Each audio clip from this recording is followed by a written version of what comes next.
This is the New Canaan Planning and Zoning Commission special meeting on Tuesday, June 25th, 2024, 6 p.m. here in Town Hall. We have 3 items on the agenda for the special meeting. We're allocating about 15 minutes for each one to go through them, hear the presentations. This will be followed by our regular meeting starting at 7 p.m. So we will try and stay on schedule here to wrap it up so that the 7 p.m. can start on time. So my name is Dan Radman. I'm chairman of the P&Z here. We have with us tonight on the commission, I'll go through roll call. Krista Nielsen. Here. John Chris. Here. Chris Herring. Here. Paul Knag. Here. Alan Swerdlow. Here. And Christina Larson. Here. And then Eric Knowles is going to be late. Tom Benton is not here. And John Engel is not here, at least not yet. Art Casavant and Ken Turner are also not here tonight. So we do have a quorum. Okay. Why don't we start with the first item, 93 Cherry Street. Upon application of Edward Saunders, authorized agent for John Chen, trustee, owners for a sign site plan approval of sections 6.3, permit a sign to be installed more than 4 feet above the first floor windows in a business A zone at 93 Cherry Street, map T, block 76, lot 658 G2.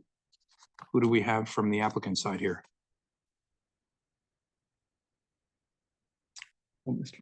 Chairman, will Commissioner Larson be officially seated? Oh, I'm sorry. Yeah. Yes. Commissioner Larson is seated for all the applications tonight. Sorry. Do we have anyone from the applicant side? Yes, I believe they're on Zoom.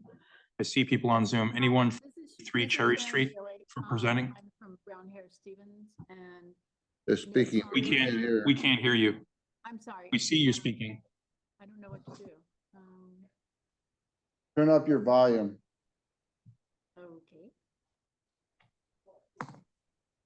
Wow, it is. Just a sec. I'm so sorry.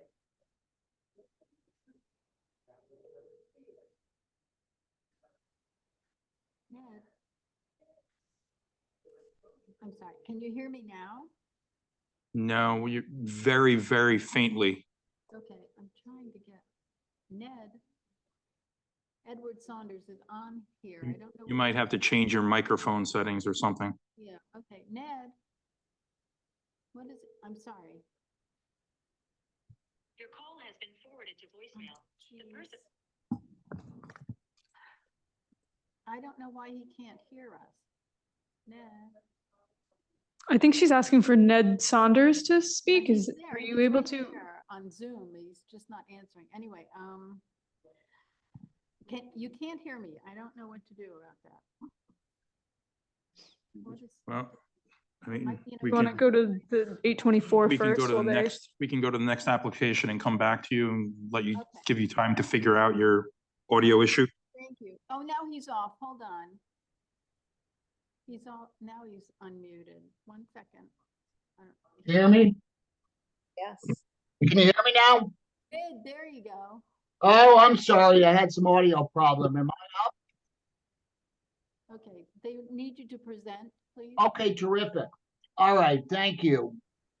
So my name is Edward Saunders, and I'm the Executive Director of Operations for Brown Harris Stevens, Connecticut offices. We recently leased some office space at 93 Cherry Street from Alice and John Chen. And we are looking to install our Brown Harris Stevens sign above the 2nd-story windows. Our sign will be 41.78 inches long by 12 inches high. The material that we're using is 1/4 inch deep black aluminum lettering, and it's going to be installed on the wall with pins. That is it in a nutshell. Are there any questions? Commissioner Knag, how do you reach your office from the street? How do we reach the office? Is there a door in a stairway? There is, there are steps on the front of the building, steps leading up to the front door.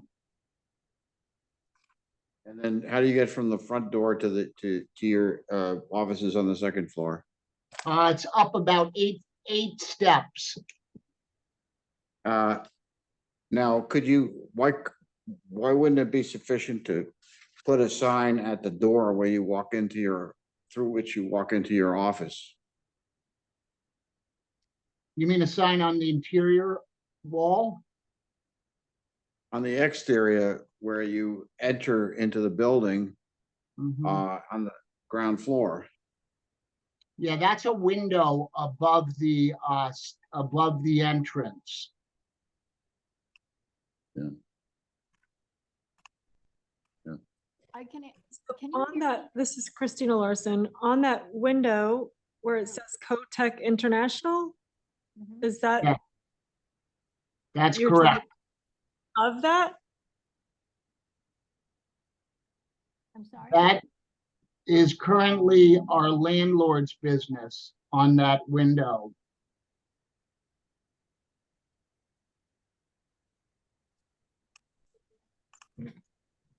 And how many feet above the window are you proposing this sign?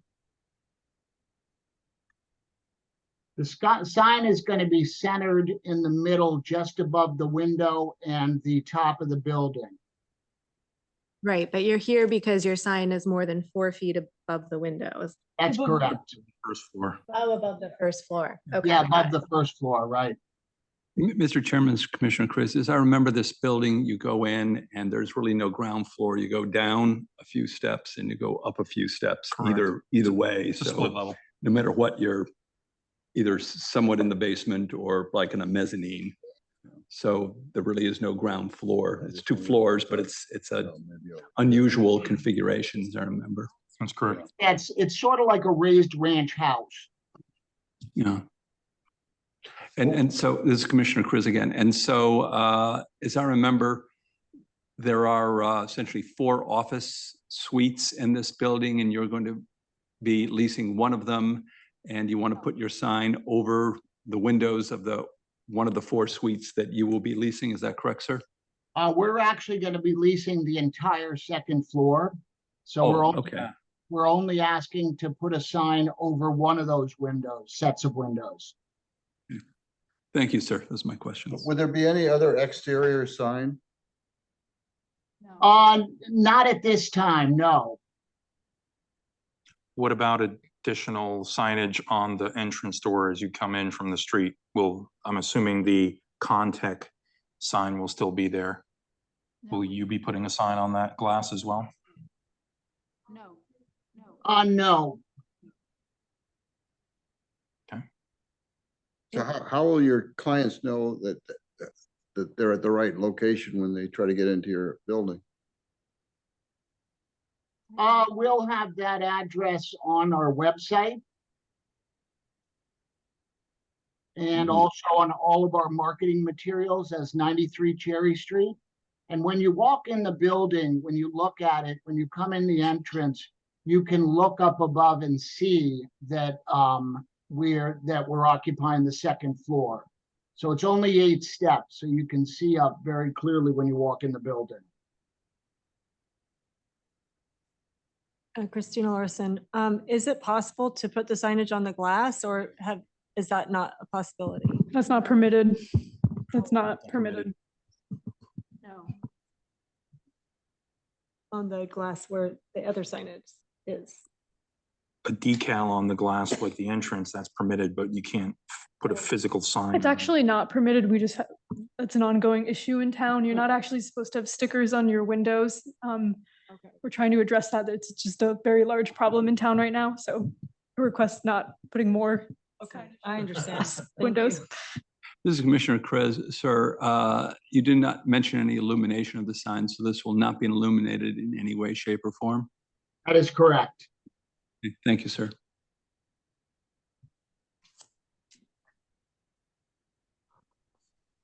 don't have any further questions. Commissioners, anything else? I'm good.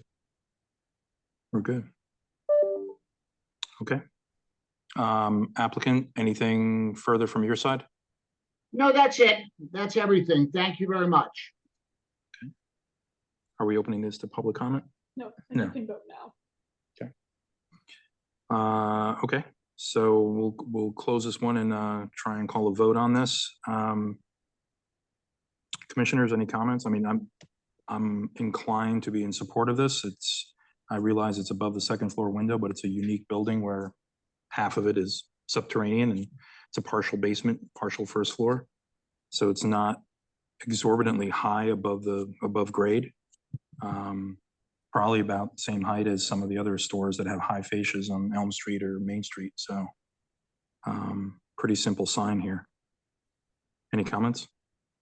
Chairman Revin, this is Commissioner Kriz. I would be supportive of this. It's not illuminated. I think the design and the materials are fine. I can understand the placement. It is a unusual design for a building. And so I want to take that into consideration where you have a sort of a partial basement and a sort of a mezzanine-like first floor. I think it's, frankly, I'm encouraged to have brokerage firms in offices such as this, as opposed to at grade in our downtown area. I'd much rather have retail in our downtown area as far as foot traffic and cross shopping. So I'm inclined to be supportive of this, sir. Thank you. Okay. I'll also add, I'm also supportive of this, and those of us that have been on the commission for a while recall this building came before us a while ago and was having some trouble leasing space. So I'm also very pleased to see that they found a tenant for the whole second floor. Agreed. Mr. Chairman, I'll make a motion then, if I may. Let's make a motion. Commissioner Kriz, I move that we approve the application as is. Do I have a second? I'll second. Any conditions? No. Okay. Call to a vote. Dan Radman, I vote yes. Krista Nielsen, Yes. John Kriz, Yes. Chris Herring, Yes. Paul Knag, Yes. Alan Swerdlow, Yes. Christina Larson. Yes. This application passes unanimously. Thank you for your time. Terrific. Thank you very much. Next item on the agenda, the 824 review from Mr. Tiger Mann, Director of Public Works, for the repaving and restriping of Morse Court lot, which will ensure each space is the proper width per the zoning regs, but will result in the loss of 10 parking spaces. Map T, Block 66, Lot 915. Mr. Mann. Right. Thank you very much. Tiger Mann, Director of Public Works, for the record. I was sharing my screen. Can everyone see the screen? Yep. Fantastic. So just to clarify, we're only restriping the lot. We're not repaving it at present. So that's I apologize if there was a miscommunication there, but we're just looking to restripe it. So we would be grinding out the existing stripes and restriping. So this is the so we're here to ask for an 824 because no municipal agency or legislative body shall widen, narrow, or extend any street or other public way without until the proposal to take such action has been referred to the commission for a report. So that's why we're here, is for that action itself. It's because we're narrowing, if you will, or lessening the amount of spaces that we have in the current lot. So this is the current lot, 103 spaces. We went out, and this is to answer a long-standing complaint or complaints from patrons that they necessarily can't park in every space, or if they do park in the space, a car parks next to them and they've actually had to climb in through the passenger window or through the back of the vehicle in order to then access the driver's seat to be able to drive out of the space. We went out and took a look at the lot, and the spaces vary in width from 7.5 feet to 8.5 feet. Most of them tend to be 8 to 8.5, but there were some that's 7.5. We didn't measure the stall depths because at 7.5 to 8.5 didn't matter what the stall depths were at the time. So Maria Copland, our town engineer, came forward to look at various alternatives to it. And the first one was to look at just saying, okay, if we were to keep the current configuration, but go to a 9x20 stall depth and width, what would that do? And that resulted in actually a loss of 20 spaces. So we felt that that was quite exorbitant. So we went back through and she did another 5 iterations, 6 iterations in total, and came forward with this, which is a 90-degree design, 24-foot stalls to allow passage of cars fore and aft, in and out.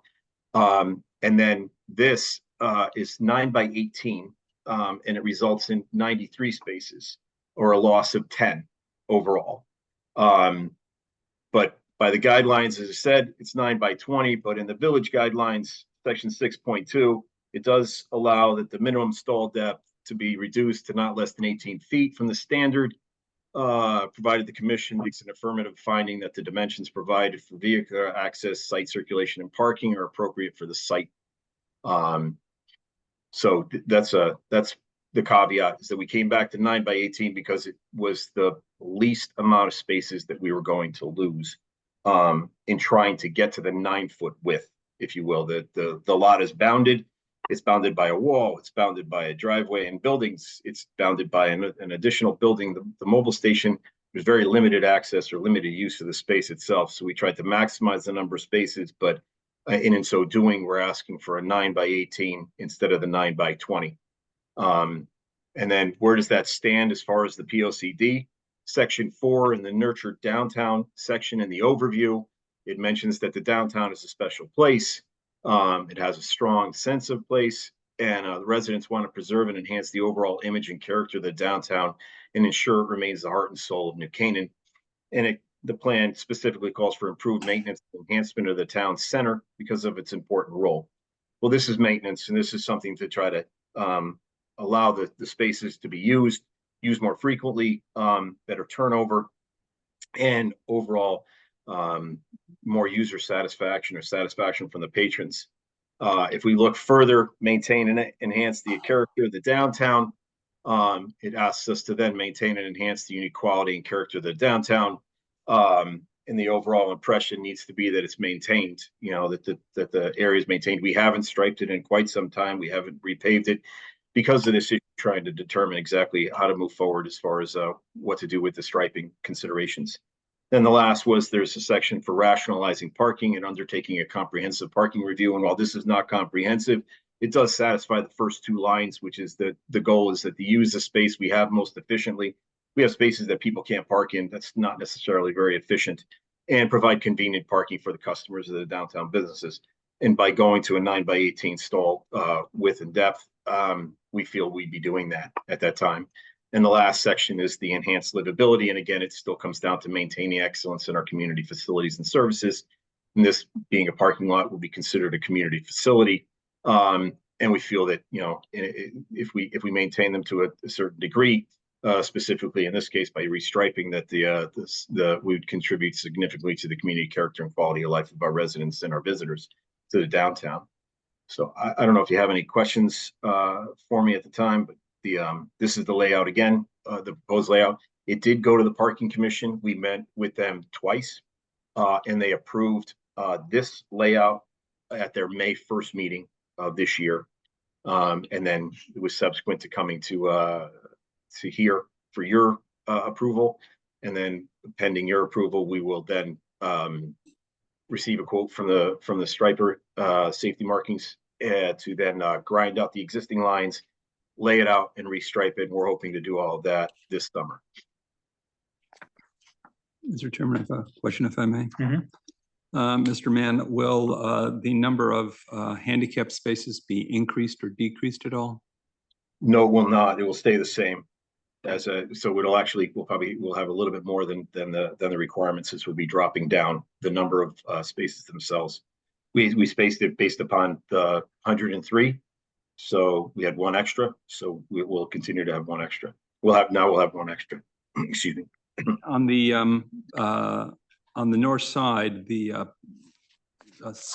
spaces that are parallel to the sidewalk there by the stores are now, as I remember, a 15-minute parking, will they remain 15-minute parking under this plan? There was no change. The commission didn't feel that there was any change towards that. We were strictly talking to them about striping. Okay, those are my questions. Thank you, Mr. Chairman. And all of the indicated parking spots are all 9 foot by 18 foot, is that correct? That's correct. Well, the parallel ones are longer, if you will.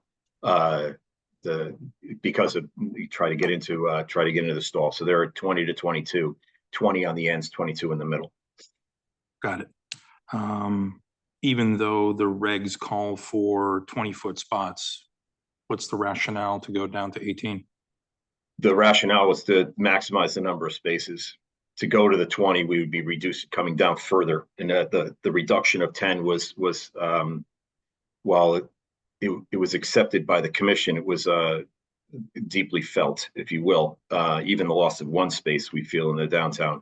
And the only way to accommodate that was to then have them look at the business uses of the lot themselves and have the businesses reevaluate the number of business spaces they were giving out. That was the caveat between the reduction in spaces and their approval. And will it still be one-way circulation in the lot, or will it be two-way? It'll be two-way throughout. We're calling for 24-foot stalls, which will allow two-way traffic throughout. Right now, it's one-way on the ends coming through to the middle. This will be two-way throughout. And was any consideration given to, there's 1, 2, 3, 4 ADA spots on the western end by the mobile station? Any consideration given to splitting those up and taking 1 or 2 of those and moving them to the east end? To the east end of that section, if you will? No, to the east end of the parking lot. The locations that would have to, it gets a little bit difficult on the east end because of the driveway, if you will. The thought being is that they can come through the accessible aisle to a sidewalk, come across the sidewalk, come across the crosswalk to another sidewalk, and they'll be at the businesses. The only other alternative would be to place a space in the 15-minute zone along the curb line, and that would require a new curb ramp and a new area of curb ramping in that location. We had vetted this back in 2019 with the state of Connecticut, and they had approved these locations for this lot. So we enhanced it at that time, and we're keeping with that original discussion with the state. We can certainly look to do something more, but the far side, the far eastern side, was a little problematic only because of the grade change in the driveway. A question, if I may. Mr. Mann, as I recall, along the Main Street parking, angle parking, as it is now, there's some plugs for electric vehicles. That I'm correct on that? That's correct. There's one EV charger there, and with one arm. Which space will that be servicing under this new plan? Difficult to ascertain from this, but it'll be one of the parallel spaces, likely the one that's furthest south, if you will. If I recall your recent comments that the parallel spaces, those 1, 2, 3, 4 along Main Street, that those are going to be somewhat larger than the other spaces in the lot. Is that correct, sir? Yeah, well, they allow you to parallel park, so the space has to be a little bit deeper, if you will, to allow someone to come into a middle space. So the middle spaces are typically 22. Your end spaces, since you have a little bit of room through the hashing, can go down to 20. Mm-hmm. So they'll be a little longer? They'll be a little longer, yes, sir. Have you considered perhaps having a sign saying, Suburbans go here? Something like that, try to encourage them to use those spots as opposed to others? Because they tend to take up a lot of space even in this kind of configuration. Mm-hmm. We can certainly, we're open to whatever the commission would want, would want to see. We can certainly, it's difficult. We don't have compact cars, but we can certainly ask for larger vehicles, if you will. Maybe not calling out a Suburban, but just saying larger vehicles to tend towards the parallel spaces versus the 90-degree. Thank you. Final question, if I may. Was any consideration given to having some of the space allocated to scooters or bicycle parking? No, not at present. They tend to utilize the space down in the southeastern corner. And then here they'll likely use the no parking hash marks, if you will. But at present, there was nothing. There hasn't been a large demand for that. We haven't had a large request for that. And we didn't want to take away any more spaces for vehicles themselves, or cars, I should say. Thank you, sir. You're welcome. Mr. Mann, what is, this is Dan Radman, what is the hatched area along the parallel parking side on the north edge? Is that a hatched area in front of the meter station? Yes. Yes. Okay. So is there a possibility, I'm just, again, going back to the distribution of ADA spots. Mhm. Is there a possibility of reducing that hatched area? Obviously, it's needed to approach the meter, but you obviously don't need a full car length to do that. But using that captured area to make one of those parallel spots along the north edge an ADA spot, similar to Elm Street. We can look at that. Yes. We can look at locate a space. Net, you would still be the same number of spots because your current fourth ADA spot by the mobile station is abutting that 5-foot stripe zone. So you would leave that the way it is. It's just moving the ADA symbol over to a parallel spot over there. Yeah, we can certainly look at that. We can look at placing one along that curb line, I would say, and to your point, it might be directly adjacent to that hashed mark where the 2 iron Maybe. mics. But we can we can certainly look at that and drop the curb there if the commission would like to see that. Certainly. I'm sure, commissioners, anything further? I have something further. Have you seen the email that was sent by Mr. Jeff Holland? Yes, I did, sir. And some of the concerns that are noted by Mr. Holland have been addressed by you. Do you have any other comments about his concerns? Not at this time, sir. What do you think that since you're striping it, should you also be repaving it? Well, that comes down to the discussion with the Board of Selectmen, Board of Finance, and Town Council. At present, there's no funding to do that. And at present, the lot, while it's starting to show signs of wear, is still one of our better lots, if you will. It's probably middle of the road at present. So no, we don't see a need at present. We see more of a need to accommodate the patrons themselves, or the concerns from the patrons. He says that there should be a green space within the parking lot that's not there. So I can jump in on this. So again, just as a reminder to everyone, the purpose of the commission's decision tonight is just to confirm whether the loss of 10 parking spaces is consistent with the POCD.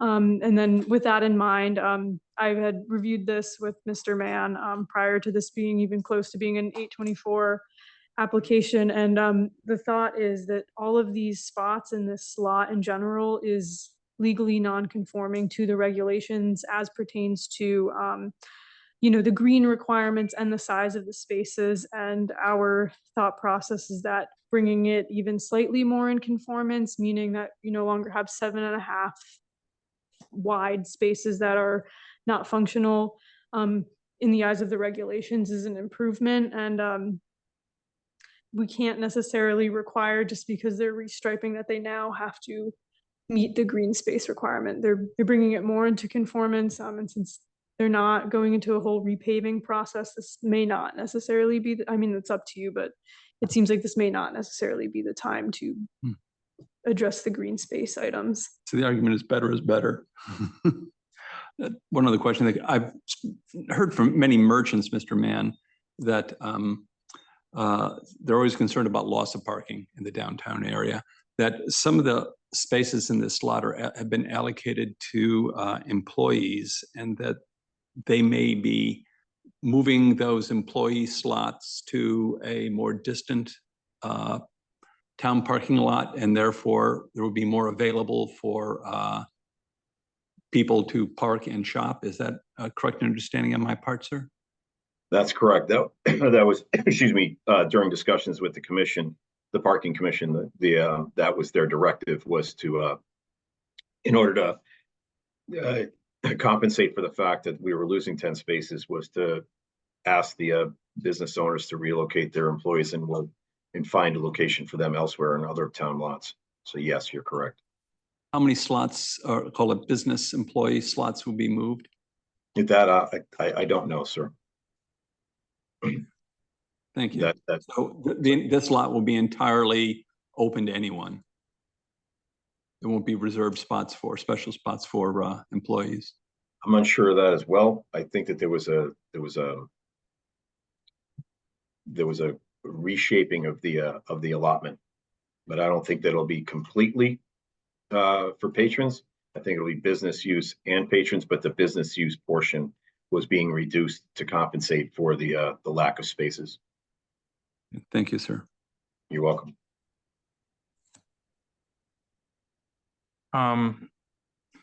Sarah, question for you. On the landscaping islands, our regulations talk about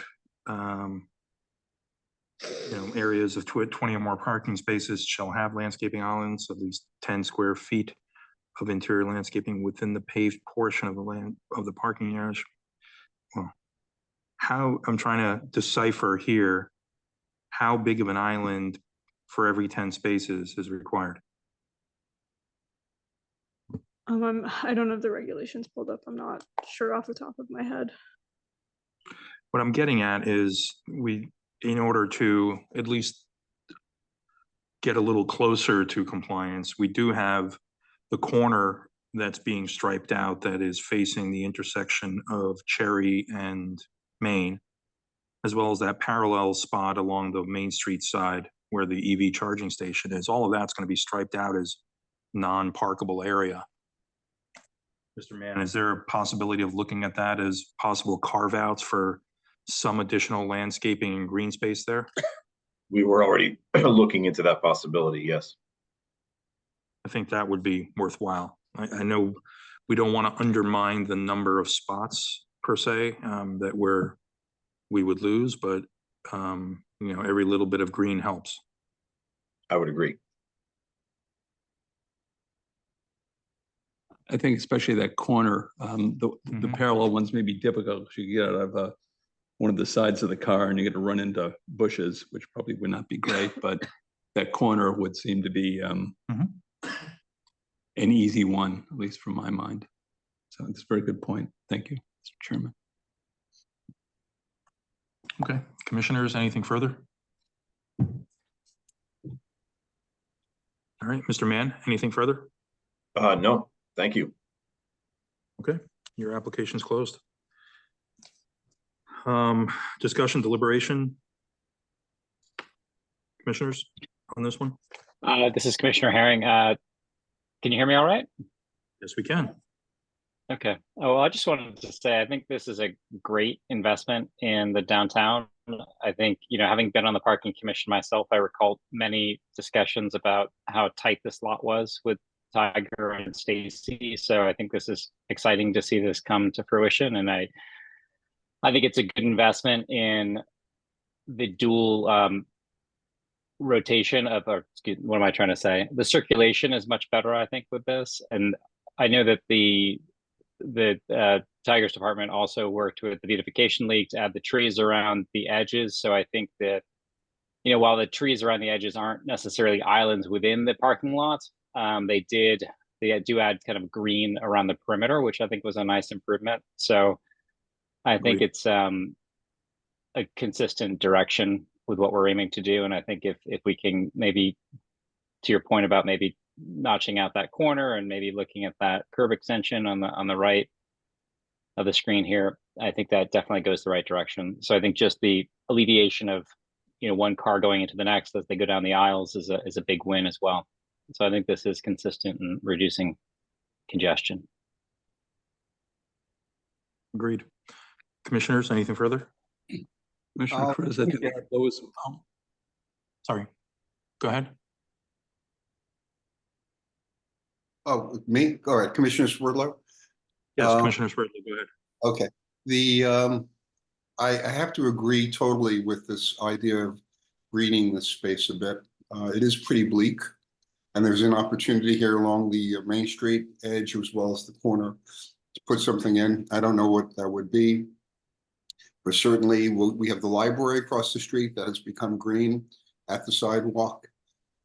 We should certainly, in context of that, possibly put a codicil in this, that this has to be made green as well to the greatest extent without interfering with parking. Okay, so I just want to clarify, again, this is an 824 review, not an application with an approval or denial. So it's either consistent with the POCD or not. So I hear you and I agree about the green space, but you know, it's either as proposed, it's consistent with the POCD, or as proposed, it's not consistent with the POCD. So if it doesn't have you have to consider it without the green space. Is it consistent or not? So if we want the additional green space, then he would have to come back with a reapplication. It can't be a condition of approval. You're not approving or denying an application. You're saying that this proposal is consistent with the POCD or it's not. And again, this is about the number of parking spaces. So if they find a way to put in, so even if you deny or say it's not consistent with the POCD, they could still move forward with this. You could say it's not consistent with the POCD unless they put in green space, and they could move forward and try to put in green space at the 93 spaces. It's just if they then have to reduce it further, they would have to come back. Well, isn't it true that Mr. Mann has said he's going to, he's working on increasing the green space in the parking lot? And so I would view it as part of his proposal now, because that's what he told us. And so I don't think we have to put a condition on. That's what he said he would do, and I would rely on his good faith. And hold him to it. Mr. Chairman, this is Commissioner Chris. I would see this as consistent with our POCD. I think the greater size of the parking slots is a convenience, frankly, health and safety issue almost. And so that is certainly part of our POCD. I also see the flow as a decrease the likelihood of accidents. They supposedly it's one way, but no one follows it. So more chance of bumper cars. And I think that they're endeavoring to compensate for the loss of spaces by decreasing the number of business spaces allocated to business in order to ensure that shoppers have spaces, which is again supportive of our downtown. So I would see this as a improvement over current conditions. Maybe not perfect, but better is better. Okay. This is better, in my view. Okay. Thank you, Mr. Chairman.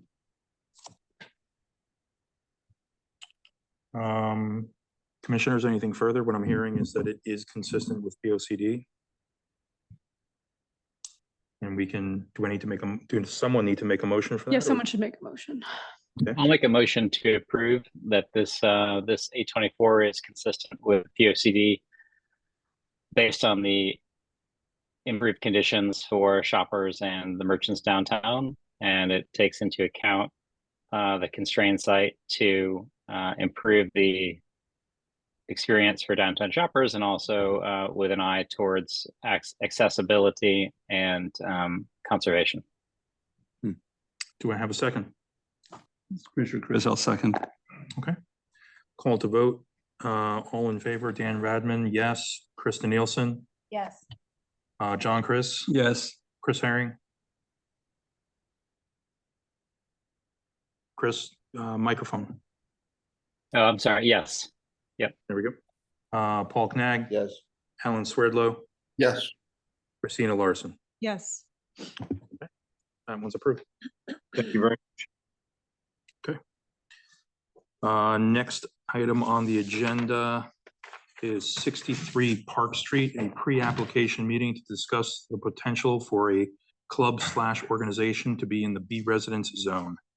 I am going to recuse myself from this since I was retained by the applicant as architect for this project, so I will sit in the audience quietly and listen.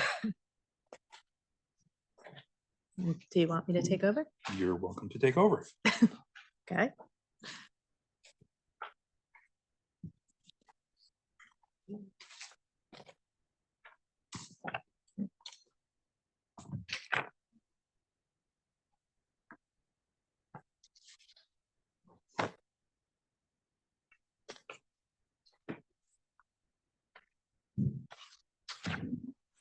Good evening, David Rucci. I'm here this evening with Bruce McClear, who's a local New Canaan resident, and he's been in the process of trying to find different particular pieces of property that may fit his need for a new type of use here in New Canaan. It's not necessarily new to New Canaan in one sense, but it is new for the particular reason that he's looking to put a club in, and this club is more for profit than it is for not for profit.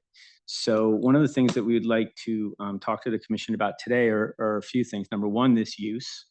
Number two, whether or not it's consistent with what's happening here in New Canaan as far as clubs go in the zones themselves, the residential zones themselves.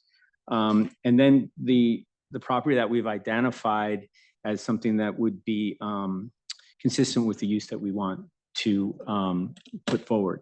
So really what we're looking for is a potential text change or removal of something from the regulations that would take out the for-profit element of the property itself of 3.216. Hold on, let me just grab it.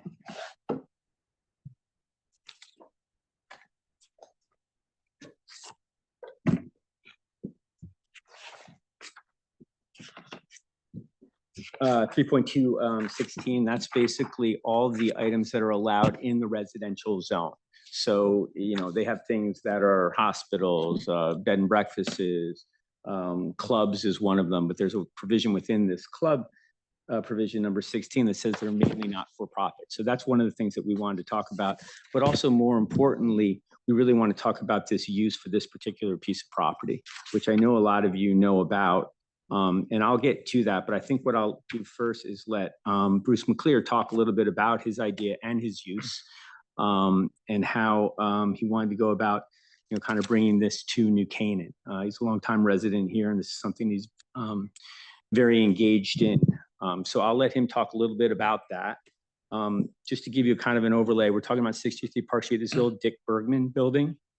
He was an architect in town, and he essentially converted this building. It was part of his residence, and it was also part of his architecture firm. And I'll get a little bit into that later, but I just want to sort of show you where this sits. It's on the corner of Seminary across from the parking lot. It's above the Citibank building, and there is one residential house right next to it here, which I'm just circling. So that just kind of gives you an overview of it. I know you're all very familiar with it. And I'll just let Bruce talk a little bit about what his plans are for this property. Hi, everybody. Thank you very much for taking the time to listen to us and hopefully give us some feedback that we desperately need. I appreciate it. I'm new to this kind of thing, so I'm going to do a little bit of reading. You have it all in front of you. I'm going to start with Finch Club concept and use, just to give you guys an idea of what I have in mind. The Finch Club will be a daily destination for dining, socializing, and community happenings. The club will focus on exceptional dining, exciting small events, and diverse programming, including guest chefs, engaging lectures, art exhibits, and unique experiences. Our goal is for the Finch Club to be part of the fabric of our town and to connect friends, both old and new. The club will be inclusive and financially affordable. It'd be a place where you might see an artist, a local business owner, a financier, or a teacher all sitting together, enjoying dinner or drink together. Our goal is to establish an exceptional social club within this cherished New Canaan landmark, 63 Park Street, retaining and showcasing its period charm. We believe the Finch Club, which I've named it, will be a fitting next chapter honoring this historic property. Our estimated hours of operation would be about 10 a.m. to 11 p.m. with 6 p.m. to 9 p.m. dinner time being sort of the busiest time of day. The next page is just sort of things that I pulled up, sort of vision of some of the happenings that might go on, cooking classes, book readings, gaming, mahjong, backgammon tournaments, all kinds of sort of social events like that. Who we are, I thought I'd put this in just to explain that I've been here for 23 years as a resident, raised 3 children here. The builder and consultant that I've hired and now is a good friend of mine because we've been working on this for 2 years is Paul Tully, and he's been a resident for 23 years as well. And then I have a group of investors, all New Canaan residents that have been here for 15 years or longer and have also raised their families here. So the main point of that is, I don't want to take up too much time, but is that we're not developers or a big hospitality group trying to do some sort of money grab here in New Canaan in this sort of beautiful, cherished spot. We believe the Finch Club will be a welcome addition to the town. The building itself, as Dave mentioned, I think you guys are all very familiar with it. 63 Park Street, Greek Revival masterpiece listed in the National Register of Historic Places. The property is an amazing history. Former and famed editor Maxwell Perkins and acclaimed architect Richard Bergman both lived here. It's believed that The Great Gatsby was partially created and edited actually at 63 Park Street. All renovations will honor the historic value of the building. No visible changes made to the exterior of the building that can be seen from the street. We plan to showcase the storied history of the property at the club and keep the building and property preserved to the highest of standards. So the next page is just two pictures that I took from the sidewalk as just to show what the existing conditions of the building are now. The first picture on the left is the Park Street view. And the cover of my presentation has the straight on. And then the one on the right is the Seminary Street existing conditions picture from just a few days ago. And we expect it to look exactly the same with a fresh coat of paint and some,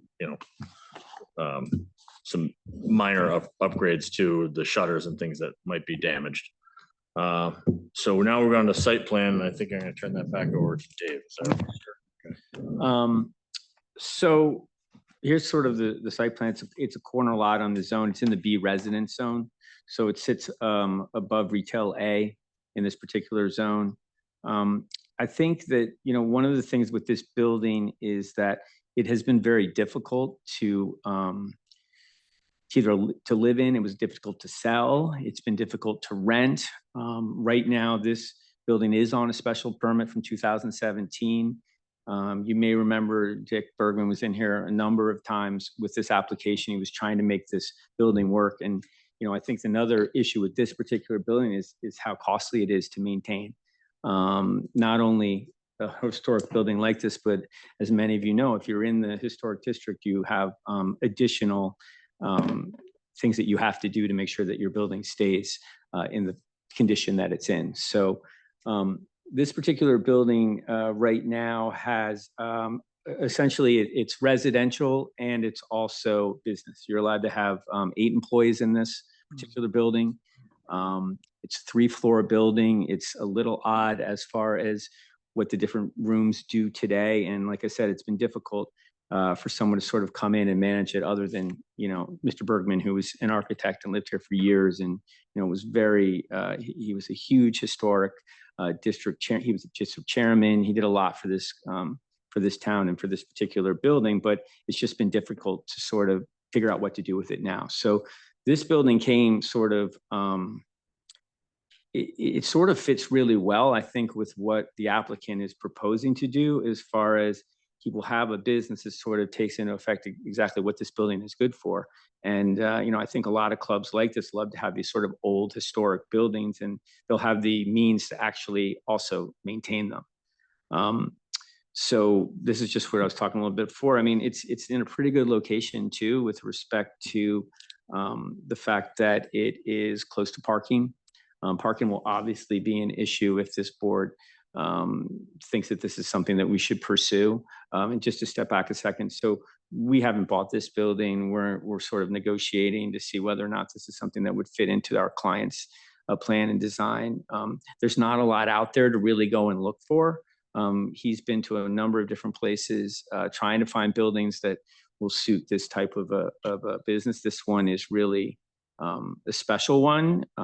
It will not be cheap for him to actually renovate it either, if he actually was going to use the use that he wants to do.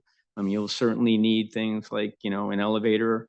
You'll certainly need to redo a lot of the rooms to make them work, but the rooms actually fit more into this type of a business based on the fact that they don't need to service a residence, or they don't need to service just a business. The building itself, I just want to talk a little bit about parking, because I know that's going to be on a lot of people's minds. You know, what are we going to do with parking? And our plan, at least initially at this point, is that we would go out and secure spots. You know, we have 8 on site now, which can be used for various different things, whether it's for employees, whether it's for valet parking. I mean, this would have to be a valet parking situation. And this was kind of use this area right here for the valet parking. And then we would have to secure spots in either across the street in the municipal lot. There's the Citibank buildings below. They may be able to give us some spots. And then there's obviously the train station that's down the road a little bit, down the street a little bit from us. And I think that, you know, for when this business is really going to be active, is going to be really more at night than it's going to be during the day. So we feel like this parking lot above the restaurants now on Elm Street will be able to be utilized. We'd like to try and work out some sort of an agreement with the town as to whether we can have spots on our own for something more than, you know, from a certain time of day, from 5 to 10 or 5 to 11 or something like that. We'll also be utilizing a lot of what the local restaurants use now. I mean, most of our staff will probably come in on the train, which is what most of the staffs do in New Canaan now. They don't really need as much parking. So we're hopeful that that will be something we would be looking for to do. So we're looking at these private spots, you know, like just as the library has had to do and some of these other businesses in town had to do. We're going to use valet parking. We're hoping to reach an agreement with the town for some parking as well. I mean, these are obviously things that we would have to come back to this board and convince this board that this is a viable solution. I mean, we just heard a little bit about parking in town. So we know that it's a concern, not just for this board, obviously for our application as well. We need to make sure we have parking. So that's something that we're very in tune with. And we're also thinking that a lot of our clients / members will be train people anyway. So they will be at the train. They can leave their car at the train and they can likely walk up to this.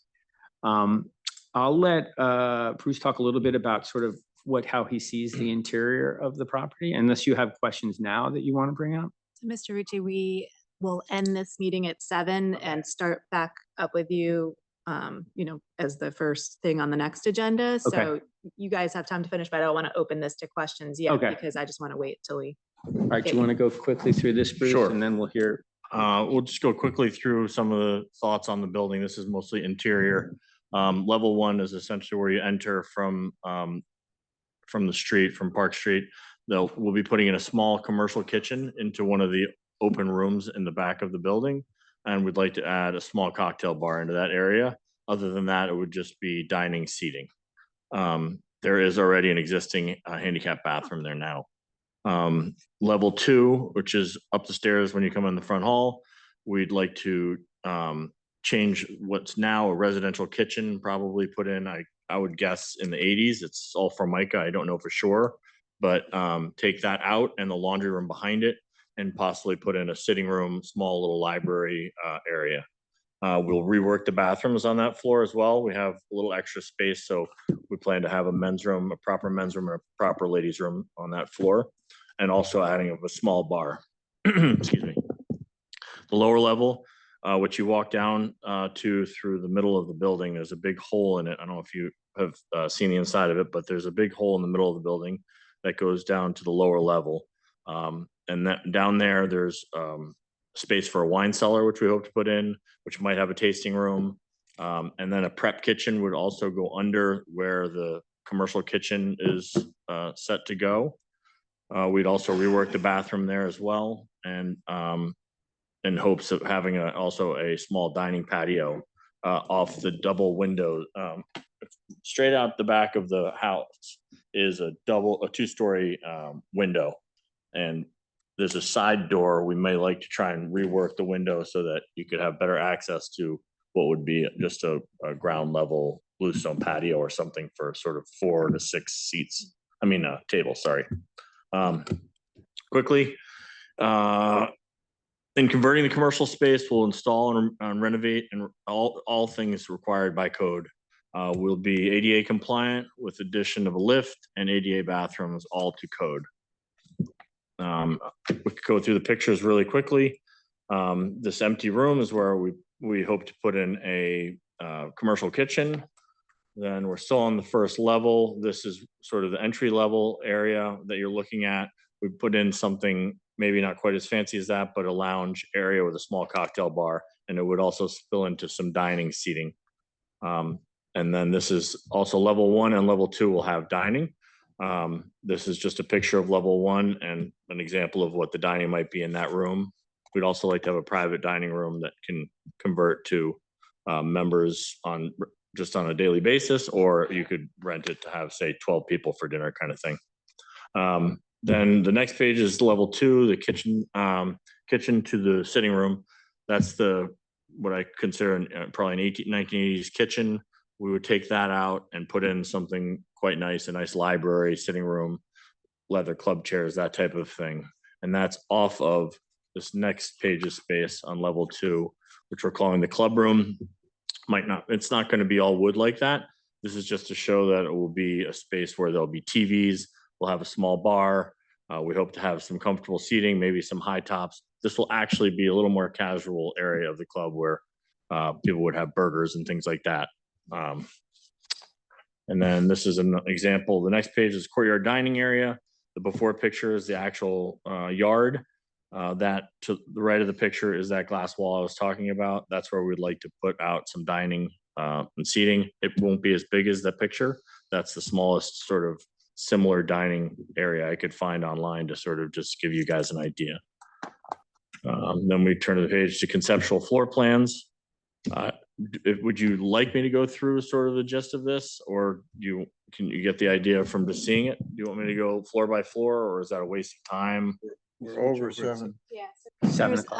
How about we adjourn this meeting? We'll get Dan back up here to do roll call and start the next meeting, and then we'll come back to you. And if you have anything you want to finish in the presentation, we'll do that, and then we'll resume with commissioner questions. Does that work? You guys don't have to leave. You can just stay there. We just have to officially. Okay, sure. Thank you. All right. So the 6 p.m. special meeting is adjourned, and we will shortly start the 7 p.m. regular meeting.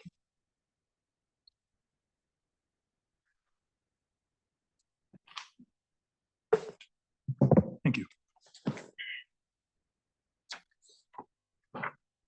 Okay. Evening, everyone. This is the 7 o'clock regular meeting of the New Canaan Planning and Zoning Commission, Tuesday, June 25th, 2024. Take roll call for this particular meeting. Dan Radman here, Krista Nielsen. Here. Kent Turner and Art Casavan are out. John Chris. Here. Chris Herring. Here. John Engel. Here. Eyes here. Paul Knag. Here. Alan Swerdlow. Here. Christina Larson. Here. And Eric Holz. Here. Great. All right. We have a few items on the agenda here. A few of them ended up having to be pushed to the next month's meeting due to administrative and filing issues, complications on notifications. First one that we have, we'll carry over. Do you want to carry this over now back into these guys? Okay. So why don't you guys continue, and then I'll come back after the presentation's done. Okay.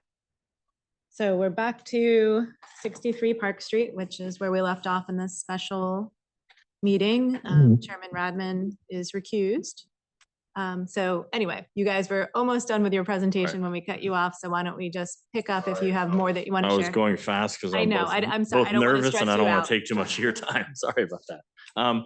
So unless you guys would like me to go through the conceptual floor plans, it's up to you, but I could go floor by floor, or we just worry about, we can just look at it. I think we can look at it. Okay, so I'm gonna pass it back to Mr. Rucci. Okay, so thank you. So I think from, our perspective, the clubs in other residential zones are, I probably don't even have them all here. But it's not just clubs, it's things like daycare centers, Gray Barnes is in a residential zone, Roger Sherman, obviously the garden center over on Frogtown Road, Grace Farm, St. Luke's. I just mentioned some of them that are here now. And I just mentioned that for the fact it's kind of unclear to me when I look at 3.2 as to why the clubs were sort of given this for-profit status as something that we wouldn't want to do versus all these other items that are also within those regulations that are certainly for profit. So I don't think it's a stretch, and I couldn't find any sort of history as to where that came from. It was not exhaustive research that I did, but I just tried to go back to figure out where it kind of came in and why people were doing it. And my guess is just, when you think of a club, you're just thinking for the most part that it's going to be not for profit. So that would be one of the most significant things that we would need a text change for, because obviously we can't do this project here or really almost anywhere else, at least not in any sort of residential zones, if in fact it is has a for-profit aspect to it. So I think that's sort of our barometer to get over first. And then the second part of it would be whether or not this type of use this close to town in a residential zone is something that this commission sees as viable, and specifically for this spot. We're not under a contract to purchase this property yet. Notwithstanding that, we do want to put this type of a use into play, whether it's this site, which we think works really well because we think it helps not only rehabilitate this particular site, but we think it works well for our particular use and this particular club, or whether or not, I also look at things like the Roger Sherman, which is doing something similar, obviously in a residential zone. There would certainly be conditions on whatever we do in this particular zone. And obviously everything and anything that we do is going to be subject to the fire marshal and, how many people we can actually have in this particular building at any one time.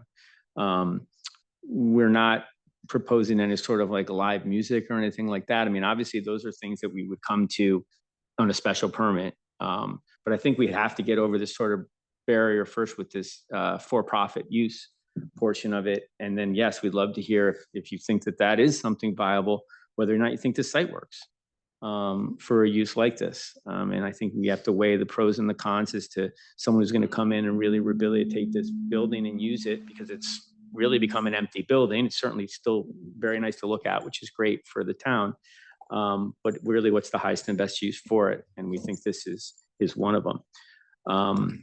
There are other clubs around, not a lot, that we've been able to find that sort of fit a New Canaan type of town, but we've listed a couple of them here, just so that it's not something really specific. Most of you will know these clubs as they exist in like New York City or something like that, not necessarily out here. But this is something that we feel is viable, and something that Bruce and his group is really interested in. We've looked at other spots as well. This is not the only one that we've looked at. But we still have this issue with for-profit angle of it. So that's kind of something that, whether this site works or not, is something that we really do want the commission to sort of give us some thoughts on and weigh in. And maybe they can't do that all tonight. Maybe they need to think it through more. But even their initial comments is something that we're very interested in. Madam Chair, I have a couple questions, if I may. Yep, just 1 second. Oh, So please. commissioners, I am going to open it up for questions. I just want to remind everyone this is a pre-application. So, we're not voting on anything. We're not conditioning anything tonight. We're just giving Mr. Rucci and his applicant some feedback on this proposed idea in this application. Go ahead, Mr. Chris. Commissioner Chris, just a couple items. Sorry, one moment. Commissioner Swerdlow, if you're not speaking, could you mute your mic? You're giving feedback in the room. Yeah, I'm having, it's not my, it's actually not, it's coming from my computer. I was Yeah, so, going, yeah, I was going to speak. That's why I unmuted, but thank you Okay. for telling me that. Okay. I'll mute it now. Thank you. Points I would raise, issues sounds negative. One of the number of people who would be members to do with traffic. To parking, though I note that you're in a sort of downtown area, there's a lot of parking around there, and I'm sure someone will figure it out. Noise would be an issue. We've had this with other matters. The gardens, I would be encouraged if they were maintained, if not enhanced. Yep. that would be Also, the building envelope, which you see from the outside, changes in that I would probably be a bit skeptical on myself, but it's an historic building and the maintenance of that would be important to me anyway. Also, the interior, the preservation of historic elements such as fireplaces and so forth. I've seen some nice buildings, they break up the old fireplace, which I'm not personally not keen on. I'm not against a for-profit. I don't see it as necessarily being harmful. I think about our Playhouse, which sort of has for-profit issues and you have to buy a membership and so forth. So I'm not against that as a concept. I would be generally in favor of opportunities for enhanced social choice and activities in the town. And on the site location, which you bring up, is that again, it's near our historic districts. It's a sensitivity on my part. But, it's across from a church, which is also I'm going to call on God's Acre without splitting too many hairs, but it's right across from a parking lot. It's next to a bank building that has no particular architectural substance to me. So I don't see this as sort of an improper one. It's sort of near a lot of other sort of commercial activities. And so this being a for-profit and therefore a commercial activity, I wouldn't see it as it's not the same as right in the middle of a residential neighborhood. Right. And it's on some fairly heavily trafficked streets, so there's already traffic. So these would be the issues I would focus on for this application. Thank you. Thank you. Thank you. I'll let you go, Mr. Knapp. I just want to say, Mr. Swerdlow, when you're ready to speak, if you raise your Zoom hand, I'll note that and then we'll bring you off of mute. But go ahead, Mr. Knapp. So how far are we from the business zone? Next to the business zone, Citibank's in the business Or zone. would it be, would another solution to your problem be that you would rezone? Yeah, we thought that through, but in the past, the commission has been somewhat reluctant to rezone, particular pieces of property, adding them in. I mean, there's a pretty demarked line here. It's not as if the line sort of is jagging in and out different places, but yes, that is a possibility we did look at. We just feel like it would be easier to use it as a use in the residential zone. Yeah, yes, but it would mean that we wouldn't have to worry about this redefinition that you want. True, but I'm not sure that matters. To bring back to my point before, this particular use that we're thinking about, if it doesn't work for this property for some odd reason, we're still limited to other places. So for instance, when you look at something like Gray Barnes or Roger Sherman or other sites like that, we may find, I can't think of one off the top of my head in New Canaan that might be a good use for a particular. So if you club. rezone this, you wouldn't need a special permit. You would need a text change probably. Clubs aren't allowed in the business zones. It's a little back. Clubs are not permitted in the business zone. Oh, the clubs aren't No. business zones In either. any zone, Okay. no. I understand now. Okay. To that point, though, I mean, that was also my thought. I was on the commission in 2017 when we approved this as a home-based business without a home, which to me is a business. So it seems to me that we've been heading in that direction for a long time. As far as I can tell, this property is in the historic district. Is that consistent? It is. So I don't know if there's any issue with rezoning to a business zone when you're in the historic district, but it does feel somewhat appropriate to me. And then the other thing I was going to point out to you, Mr. Rucci, is that also the definition of club in our zoning ordinance also references this nonprofit status. So it's more than just one location that change would have to be made in if you went that route. Were you done, Mr. Kenag? Yes, for now. Okay. Other commissioners? As Commissioner Chris, I would note, as I remember, this building, which is a very old building, I think was a boarding house at some point, and it's various uses over the decades of a commercial nature, which has often happened with older buildings in older towns. So again, I think given the location, I think, you're right by the commercial district, you're near parking lots and so forth. Again, I'd much rather have a activity such as this in this type of location than in the middle of a residential area.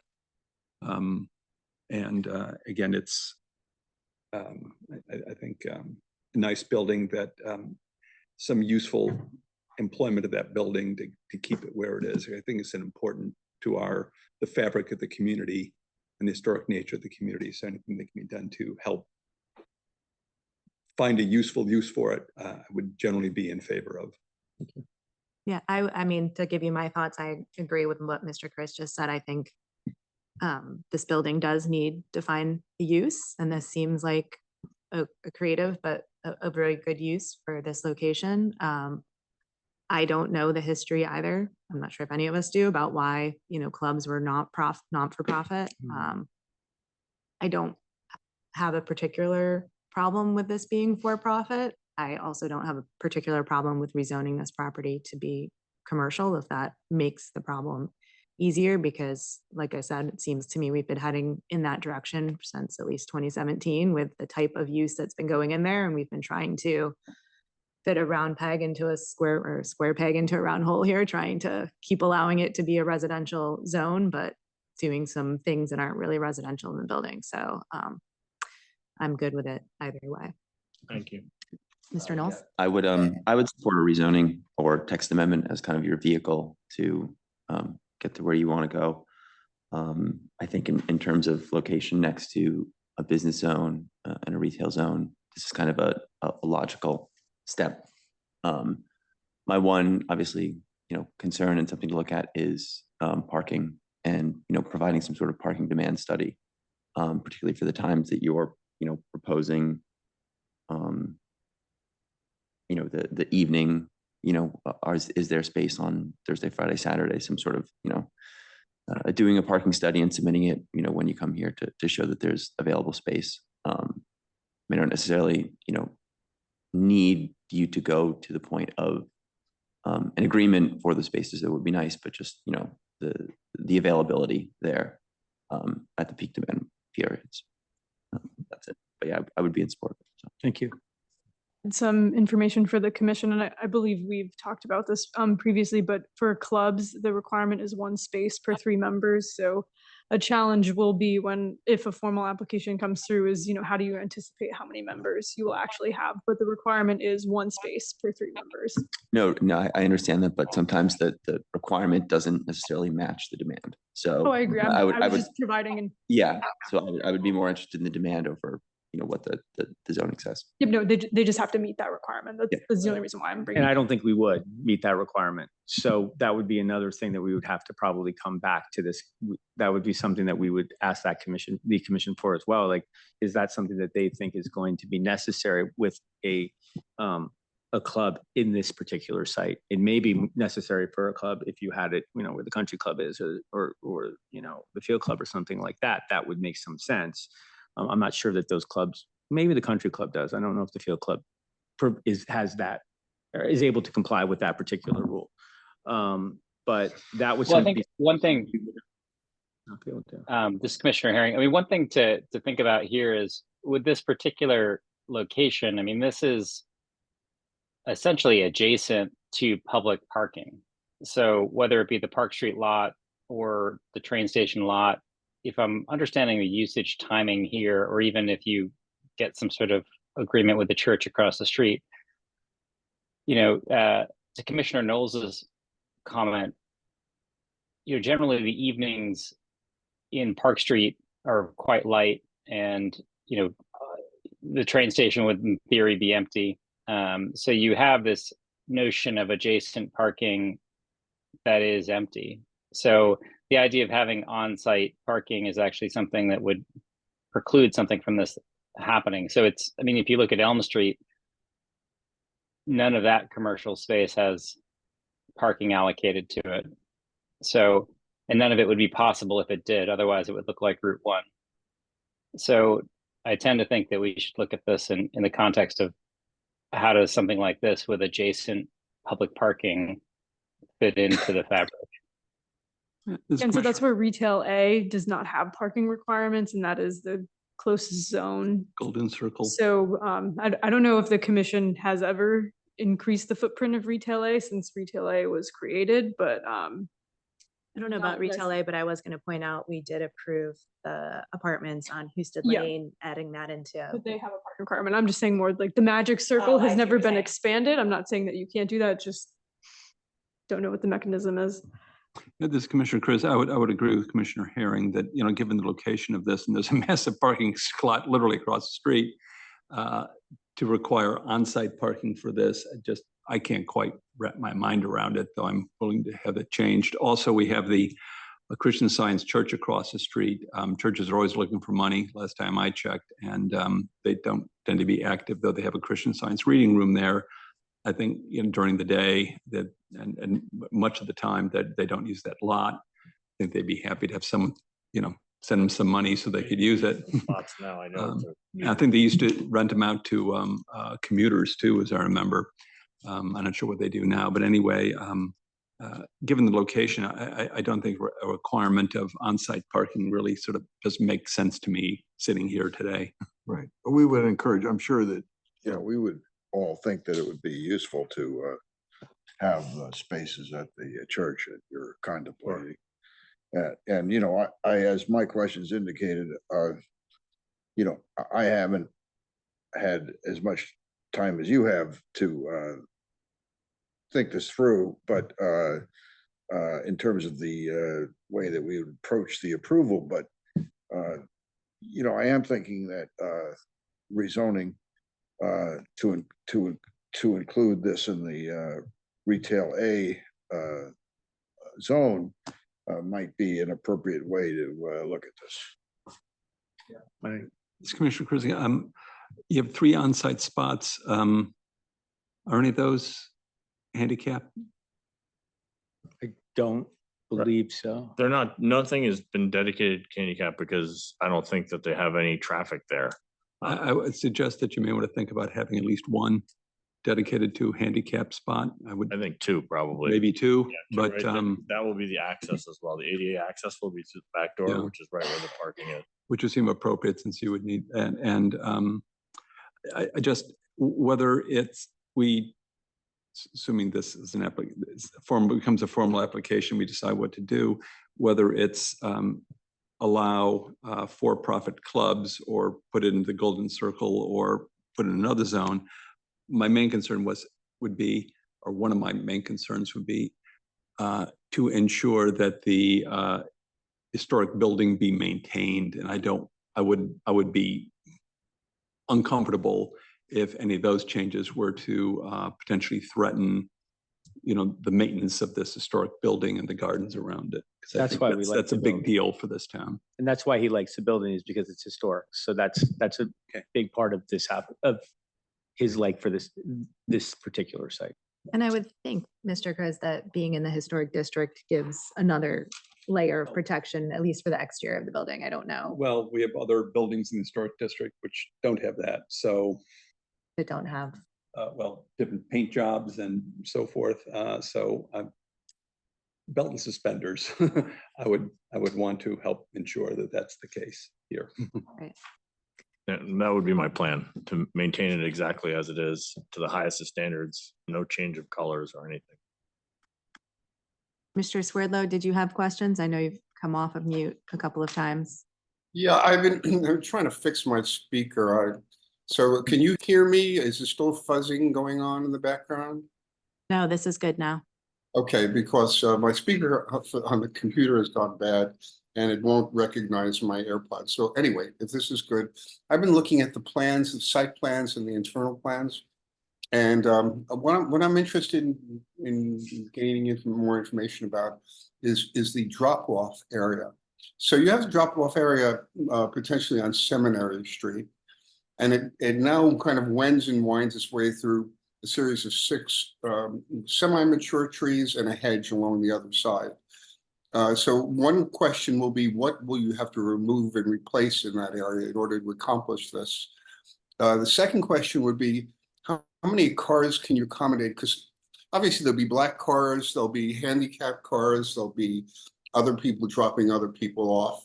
How many cars can you accommodate in the drop-off area at a time? And the third question is, when I look at the floor plans, I assume this is going to be, you're going to be coming in on level 1. And there's really, unless I'm missing something, there's no entry point on level 1. Other than a small door in at the front of Park Street. So if you can answer, or at least talk to me about those 3 questions, and I'll listen and then interact once you're finished. I'm going to start. So I'll start with the last question. Was that would be the front door, would be up the steps, the Park Street entrance. The drop-off zone is right at that corner of the building, and there's a hole through the hedge, which you may or may not, you probably can't see through the photograph, but there is a clear path there. As it stands now, I think you can have probably 4 to 5 cars pulling through.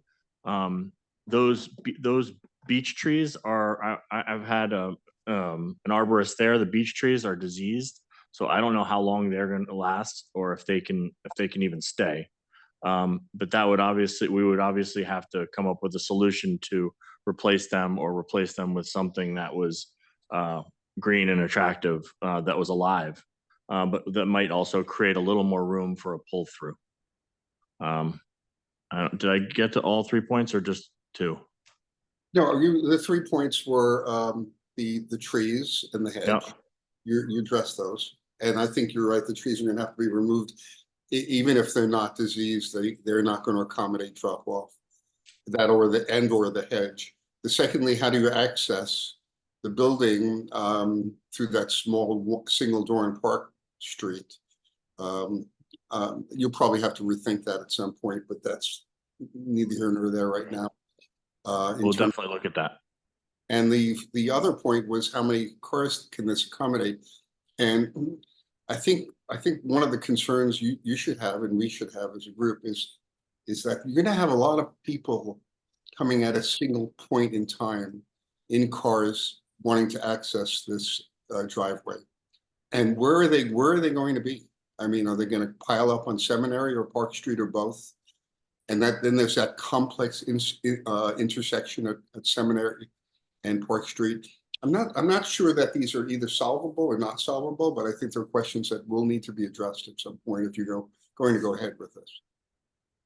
We do believe we'll be able to get 2 rows of cars and hold quite a bit of cars, and during those crunch times, if you will, we plan to have very strong valet parking so that we don't get a backup. But we definitely will look into all of that and make sure that we can accommodate it. Thank you. Thank you. Commissioners, are we good on this, or does anyone have last thoughts? All right. Did we give you what you needed, Mr. Reed? Yes. Thank you. Thank you very much. All right.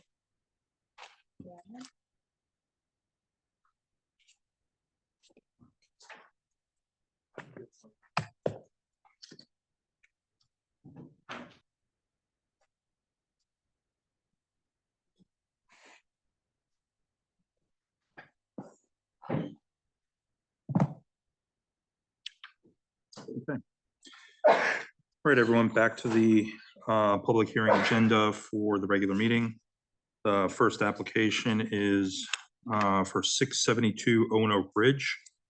Upon application of David Rucci Lampert to Rucci LLC, authorized agent for the Kelly Family Trust, owners for a site plan and special permit approval pursuant to sections 6.4.G.1, 6.4.G.2, 6.5.B.4 to allow grading in excess of 1,000 cubic yards soil disturbance over 10,000 square feet, and to install retaining walls in excess of 4 feet, including one along the westerly property line that will fluctuate between 3 feet and 9'8" in the 4-acre zone at 672 Oak Ridge, map 33, block 32, lot 128. Mr. Chairman, I've recused myself from this application. Okay. Mr. Chairman, this is Commissioner Canag. There was a letter from the neighbor's attorney requesting that the matter be held over a month because he hadn't had adequate opportunity to review the drainage report. And so I'm just wondering whether that's the appropriate course of action at this time. Well, I mean, at this point, we can still hear the application, but we don't close it. We could continue it into next month and give the neighbor's attorney a chance to respond. So I mean, you should hear from the applicant and decide if they want to grant that to the commissioner, if they'd Understood. prefer to close. So if the applicant was unwilling to grant that, then we would have to act one way or the other at this time. Is that right? Yep. Yeah. So is the applicant, if we give you, assuming we give you an opportunity to make your presentation now, are you willing to allow us an extension so that the neighbors have time to review your report? Good evening, Mr. Cog. David Rucci. We'd like to go through the presentation and actually get some comments from the commission members as to whether or not they think that that should be a viable option as far as holding it open. And the only reason I say that is because the plan that we had initially proposed from an engineering perspective is a plan that is still consistent with the new plan that we put together. There's nothing different between the two plans. Yes, we are adding some enhancements to that plan, but our particular engineer said that the enhancements that we're adding are only going to be helping a plan that's already been approved. So what we would like to do is to go through the presentation, talk about the engineering, talk about the new plan that we've put together, see whether or not the people in the audience, the neighbors, are consistent with that. We've also received a letter from McCord Engineering, and it had about 5 points on it that they wanted us to put into our new plan, which are all 4 of the 5 are already in our plan to begin with.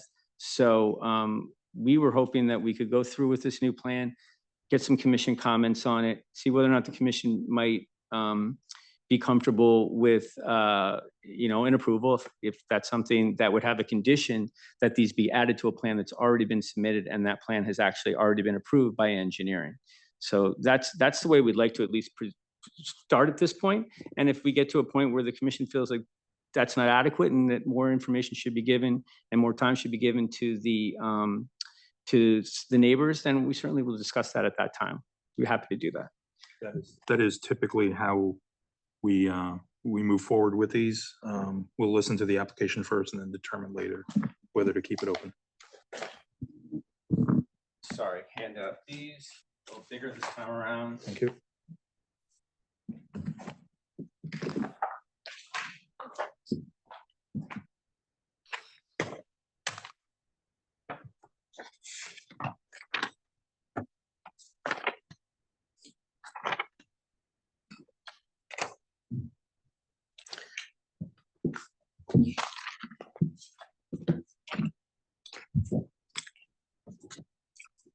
So good evening, David Rucci, again for the applicant, Kelly Family Trust. And you may recall that we were here last month with a plan to install a wall in the northern and westerly part of the property. That was a part of the application. There was also a wall over 4 feet in height that was sort of from a walkout area. The walkout area didn't seem to be too much of a concern for the commission, but there was concern about the wall that we were proposing as far as the height on the western and northern side, and whether or not we could look at other options, not just the height of the wall itself, but also the materials of the wall. We asked Al Broadbent from his design group to take a good look at this. He has done so, and he has come up with really, a very good plan, I think, and something that the commission, I think, would be happy to entertain.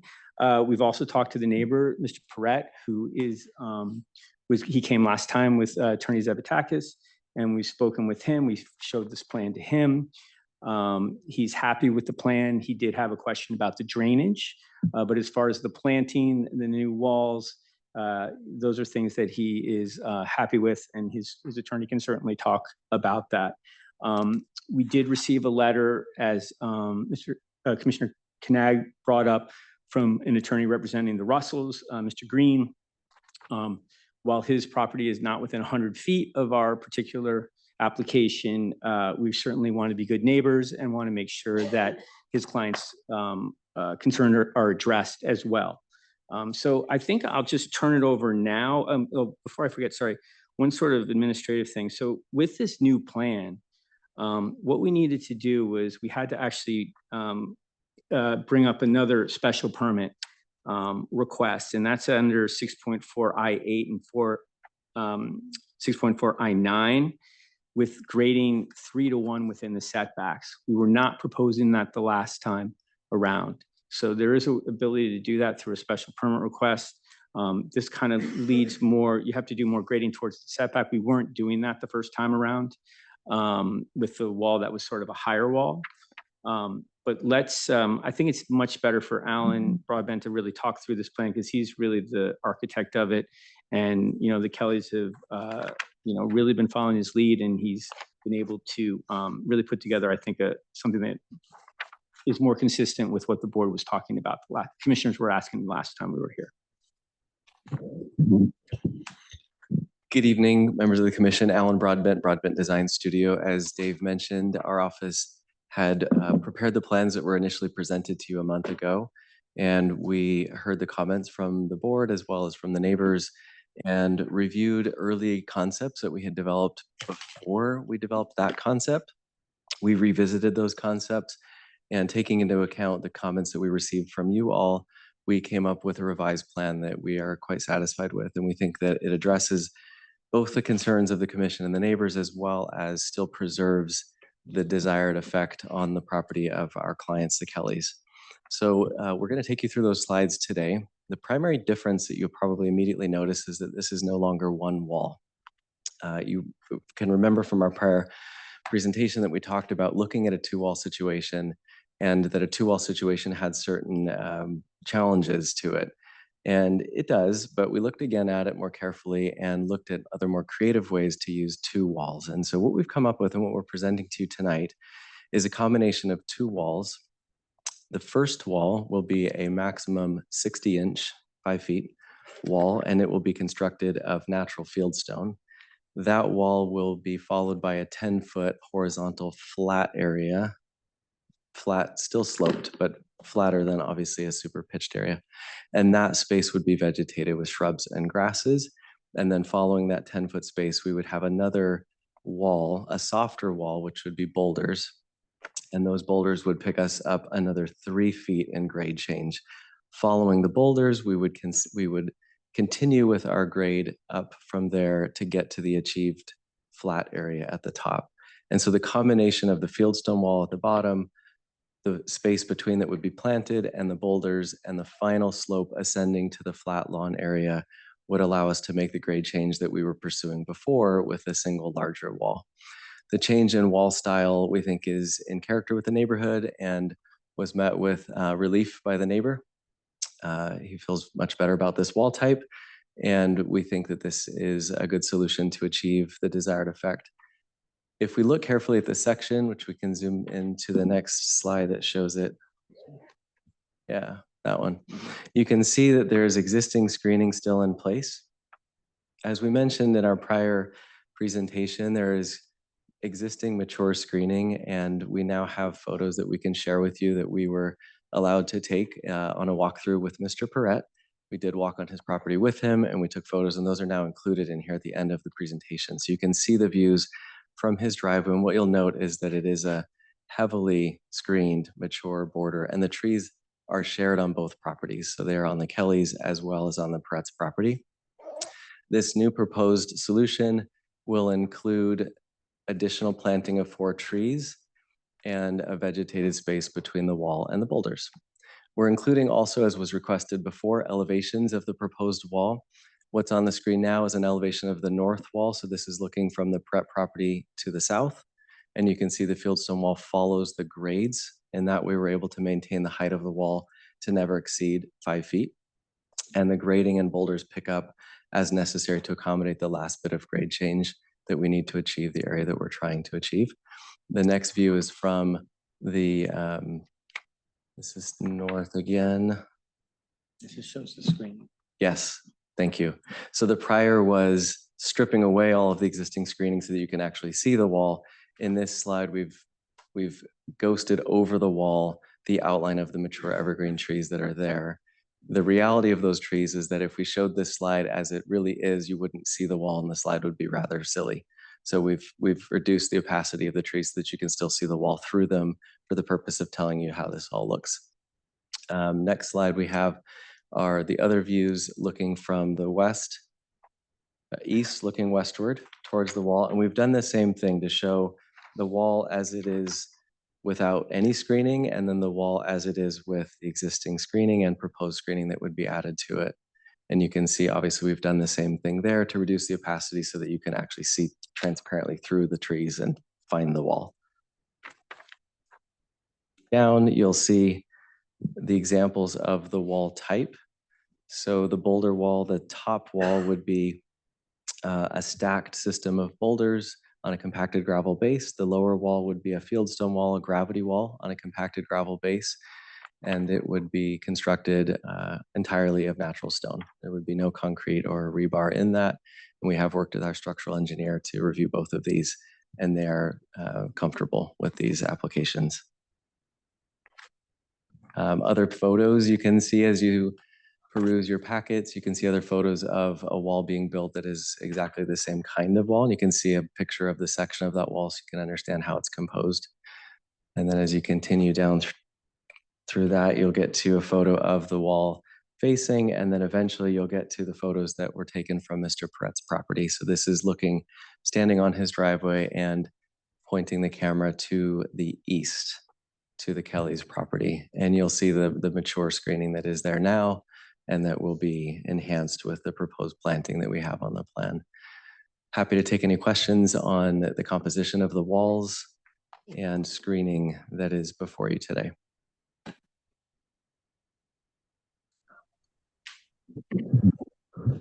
We can also, Mr. Chairman, if you like, go to the engineer now, or do you want to talk with?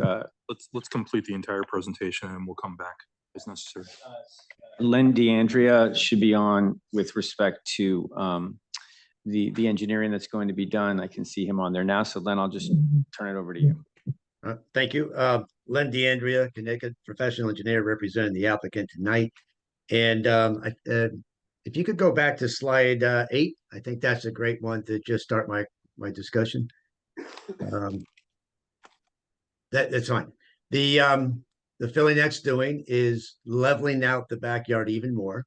And of course, that will slow down runoff velocities of the lawn area itself. That encourages infiltration.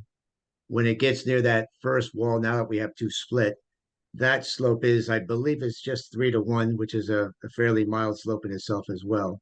And it's well vegetated. So as we get to the end of that sloped rear yard, flattened out, a good amount of vegetation there. It drops down to another section of vegetation, which is going to be, as noted here, a minimum of 10 feet wide. And that's measured from the back of the lower wall to the face of the upper stone. Then below that, again, there's more vegetation. So we like the idea, of course. Anything we can do to encourage infiltration, I think, is a great idea. There's also this discussion that we had a meeting with McCord Engineering. We did. And that was now about a couple of months ago. And at the time, Tom Nelson from McCord Engineering, we had a very good professional discussion. And he suggested some things that would also further alleviate some runoff. That would be a positive benefit to the downstream, down gradient neighbors. And one of it is to do more to get this runoff into the street. So just today, we did receive a letter from him. It lists 5 items of suggestions. We also noticed that the letter was copied to your town engineer, Maria, which we appreciated. That was one thing we asked for because she has already signed off on our drainage design and we're asking to do a little bit more. And so we would like McCord Engineering to support us on that, as well as Maria recognizing that what we're doing is a benefit to all people in the area. One of the things that he mentioned was to take our level spreader, which is something we always seem to have. Most of us engineers have a system designed for a theoretical runoff in the middle of the yard. You'll notice in our site plan, there was a big array of subsurface infiltrators. And then ultimately in the super high storms, you may get that discharge and we are going to release it with a level spreader below the wall. So instead, at his suggestion, we can, engineering wise, take the level spreader, eliminate it, and run that pipe out to the street system. We have a catch basin right at the southwest corner of our property. That's something we had mentioned that we would do in our most recent letter of June 25th. One thing we hadn't done, and I don't think it was discussed in our first meeting, was we have the biofiltration swale, and he'd like to see that raised a little higher. We had a 6-inch freeboard. Can you make it 12 inches? We certainly have no problem with doing that, and we would incorporate that. He asked about the connection out into the street. Now, right now, the connection, based on improvements that was done under a McCord plan some years ago, the piping of the runoff from the dwelling and some other yard drains goes into a catch basin. After a while, you start saying, that could be the weak link in our design. So let's eliminate that direct connection to a basin, and below the basin, we'll install a storm drain manhole with the town's approval. So we would remove that connection that's presently there today, and then instead connect the basin into a new manhole, connect our additional piping into the new manhole, and now we don't have to worry about that basin perhaps not being cleaned on a regular basis. The stone retaining wall, no argument for me. Seeing a fieldstone wall is very attractive.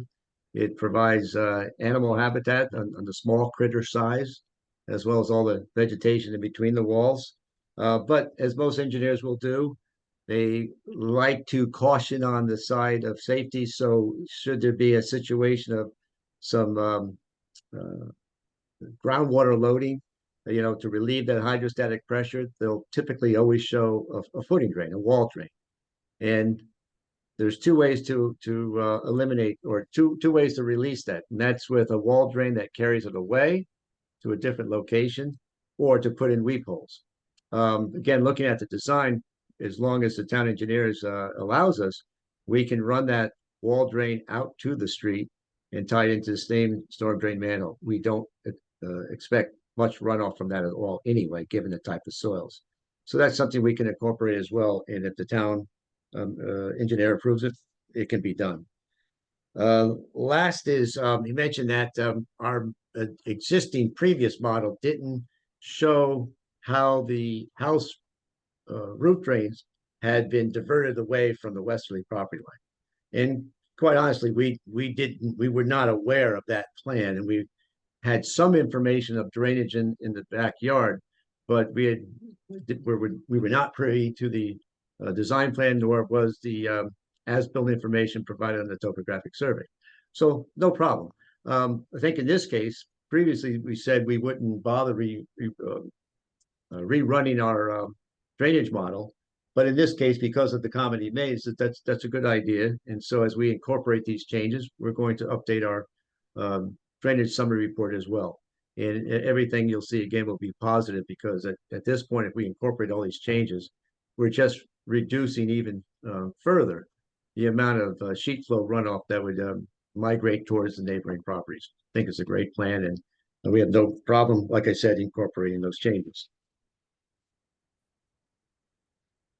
And the last thing, again, I just would stress is that we did have the report previously approved by the town engineer, with the caveat that the McCord engineer is correct. We did not route all of the house runoff into the street. So with the revision that we'll bring forward next time around for the town engineer's review and approval, we will change that proposed routing of stormwater runoff.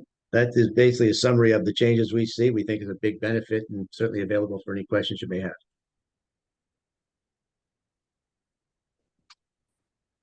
Do you have anyone else presenting? We do not. Okay. I'll open up the questioning. Mr. DeAndrea, McCord Engineering, they're representing the Russells, is that right? No, McCord represents the Peretz, The Peretz. who are next to us. The Russells are next to them. That's right. Yeah, below them. Yes. And just That's to right. clarify, the McCord letter came in at 5 o'clock this afternoon, so it's not been posted on the website. Okay. And tying, when, Mr. DeAndrea, when you reference tying into the street with the new catch basin or manhole, you're tying in on Country Club Road or back up to Owen Oak somehow? No, Country Club Road, there is an existing basin in right off of our southwest corner. And with the McCord plan that they proposed, that's where the diverted runoff was discharging into. So we're gonna maintain that location, but instead of putting the water directly into a basin that could clog, we figured there'd be better design overall for the protection of our client and the downstream neighbors to add a storm drain manhole below the catch basin. Catch basin still will connect to that storm drain manhole, and we will remove our pipes from the basin and put it now into the storm drain manhole. Gotcha. Factor of safety.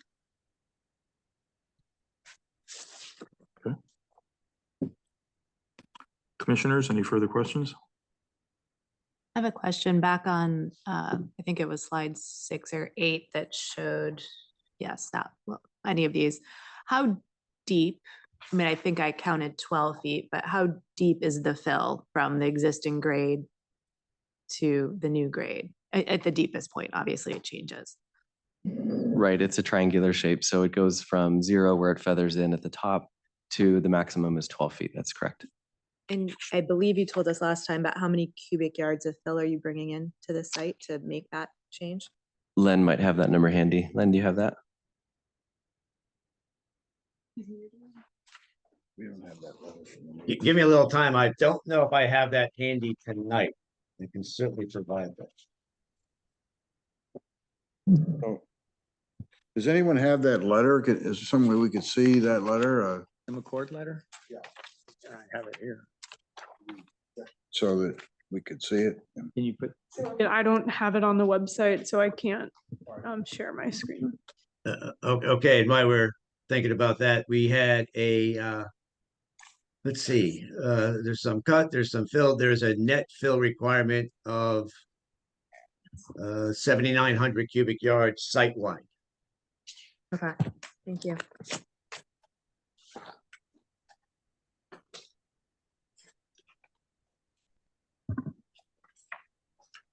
So I guess I'll just say, I do agree this is a much nicer looking wall and design plan than what we looked at last time.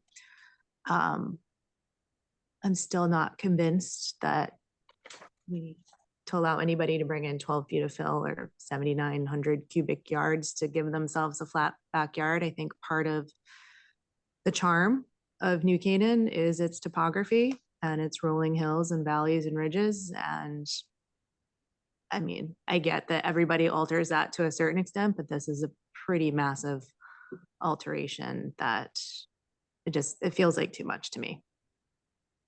I mean, I think the only thing I would say to that is that this alteration will really only be seen by the applicant, the way that it's screened. So looking at topography and looking at the hills and the beauty is, also in the eye of the beholder to a certain extent. So it's not necessarily something that everyone's going to have to to take a look at. So the fact that I think that it's screened in the grade is there, I mean, there's obviously a part of personal property rights and the fact that the regulation does allow us to do this with permission, of course. So I would just I would just say that this is something that this applicant wants to do. And I think the other nice thing about what this applicant has done is if you look at this home itself, and I know that's not necessarily up for review, but this is a low sort of almost story and a half type of house. It is not one of the normal houses that you would see up and down O&O. Not that anything's wrong with that, but once again, it's in the eye of the beholder. And this property is, this big 6'6" acre piece of property roughly, and they're really using it sparingly as far as the buildings that's on there. And yes, they're bringing in fill and they're creating a backyard, but they're also, really respecting the land itself, and they're also screening the land itself. So you're not even going to see these houses. You're not really going to see their backyard. And so that would be the one thing that I would just say that, while you may look at that and we were looking at, subdivision somewhere and that's what was happening and everyone can see sort of a tract housing like that, that's not really the case in this particular instance. I hear you. And I do think it's, obviously incredibly well landscaped, both existing and what you're going to add to it. Landscaping can come and go. That wall is going to be there and that fill is going to be there for quite some time. I'd be surprised if that comes and goes anytime while we're alive, at least. I think it's important to address the comment made in looking at the site plan. So when you look at a section, it's sort of an easy interpretation to imagine that running for infinity. But it's important to look at this in the dynamics that it actually is in the composition of the site. This is a trapezoidal shaped area, flat area, and it does have rolling hills down to the existing stand of trees, rolling hills down to the existing orchard. There is a rolling hill up to the flat area where the lawn is. There's a rolling hill down to the northern section of the property, to the easement area that's between the Peretz and the Kellys. So I want to be careful that we don't characterize this as creating an enormous single flat area, because it actually is quite dynamic. And it's important to look at the site plan to see that this section sometimes is a bit deceiving because you're seeing it from one angle. That it's embracing the land by rolling back on the left and the right as you look at the site plan. I'd like to add something to that. First of all, I think you've been extremely attentive to our comments. And personally, I appreciate that. I think what you produced here is so significantly better in terms of materials, site lines, site usage, screening, and so on than what you proposed last time, which was, I'm not going to put a word on it, but certainly nothing like this. I'm very appreciative of the fact that you've gone to natural materials from the stone wall, the non-stone wall that you were proposing last time. And I do agree that this does, you can see the contour lines very clearly. It does step down to the walls that you are proposing. And the idea of using two walls with different materials and landscape elements, different landscape elements in front, between, and beyond, to me is extremely appealing. So I think you've done quite a good job, and as long as it conforms to all the planning and zoning regulations, I would like to just personally say I appreciate the work you've done on this, and I think it's going to be better for the occupants and the neighbors. Thank you.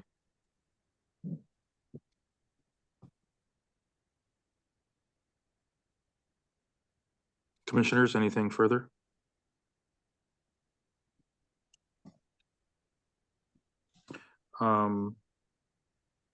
Is there a plan from Mr. DeAndrea on file? Yes, there's a plan on file that was approved by engineering.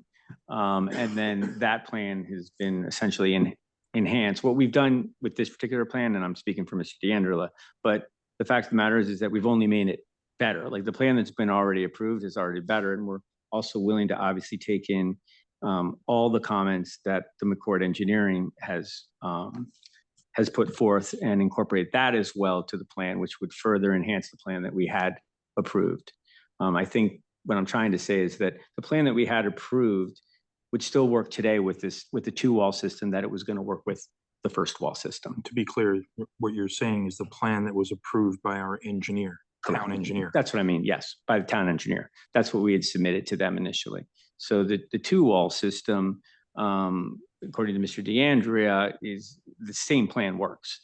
What we've done differently, or what's been added to that plan, has been some of the items already that the McCord Engineering has put forth, one of them being this pipe that was going to now run out to the stormwater, run out to Country Club. And then the other items that are in here are certainly things that we're more than willing to incorporate into the plan as well. And I think that, you know, from Mr. Green's letter, obviously the Peretts and the Russells have the same interests. I mean, the Perrett property is above the Russells. This letter is from the Peretts engineer. And, you know, we would like to move this forward as soon as possible so we can start this work, because not having the work done, obviously, you know, continues to sort of create whatever drainage problems that are going on today there. So it would be in our interest, and I think everybody's interest in the neighborhood, to incorporate the plan that we have, start the work, incorporate what McCord Engineering is doing, which is essentially protecting the Perrett property, which in turn is going to protect the Russell property because they're in between each other. And we'd like to move forward, you know, based on these additional comments. But it's hard for us. I'm a mere lawyer, and I don't know. You know, we just got this big letter. I don't know whether there are any problems with the drainage, and you know, my goal would be to make sure there weren't. And so that's why I started with the idea that, you know, I'd like to hear from if they're going to have an engineer look at it, and with these various moving parts, I'd like to hear from someone and be sure that we've done our best to solve the drainage problems. If I may chime in here, Len DeAndre again, we would appreciate if you so desire to approve this tonight with these conditions as outlined in the McCord letter. I think it's a positive. We need the support of the town engineer. If the commission feels that these additional safeguards towards our neighbor are appropriate, it helps this whole approval process move smoothly. The only reason you don't have a plan tonight showing the revisions that have been presented to you is it does take time. It takes time for the landscape architect to develop their plans.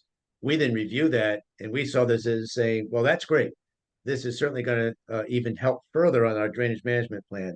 So, but we take 2-3 weeks to try to bring these into our set of plans, as well as modifying or rerunning our drainage analysis. So it's just a matter that we needed additional time to do that work.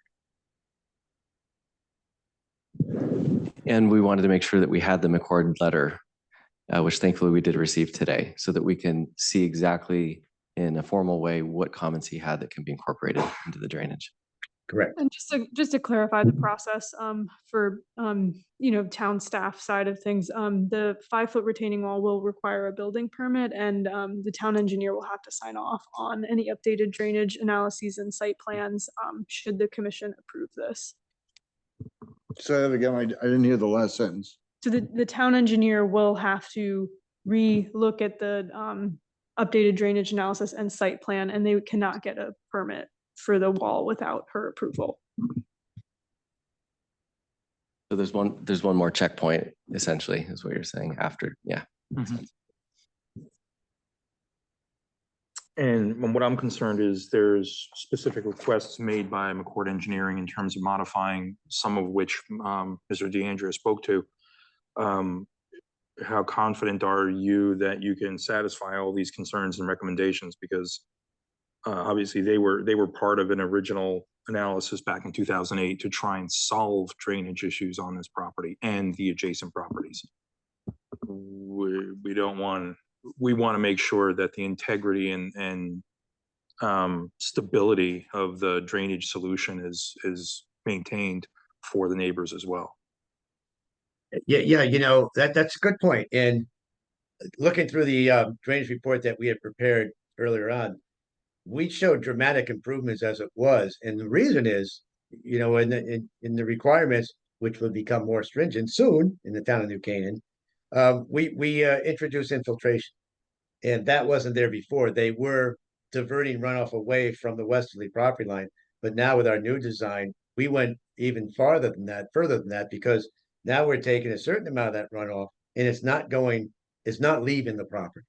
It's going into the ground and infiltrating.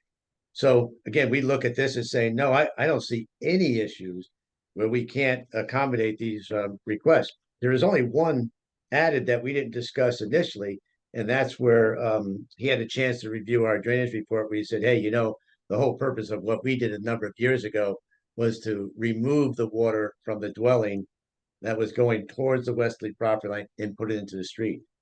We like that. That means that system already has that runoff and it's taking it.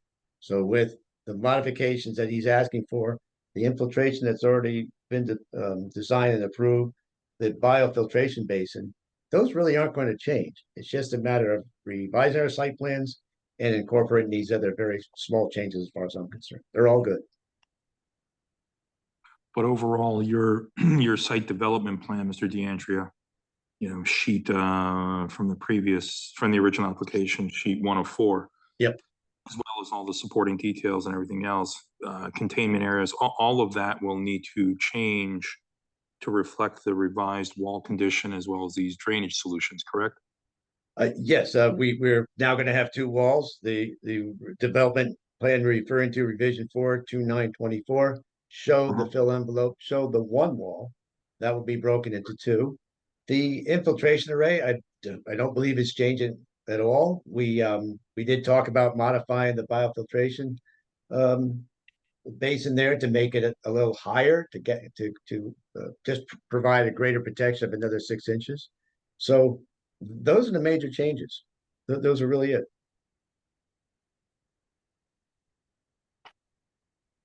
And the infiltration array or the grid of Cultex that you have in there, that's picking up stormwater runoff from the house in the impermeable areas, or is that picking up any type of site drainage from that fill area?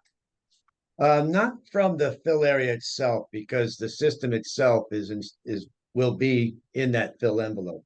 That's picking up, what we're trying to do is the water quality side of it, which reduces volume anyway.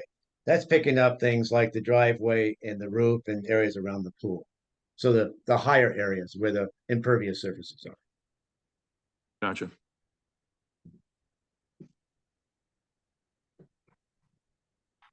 Okay. Commissioners, anything further?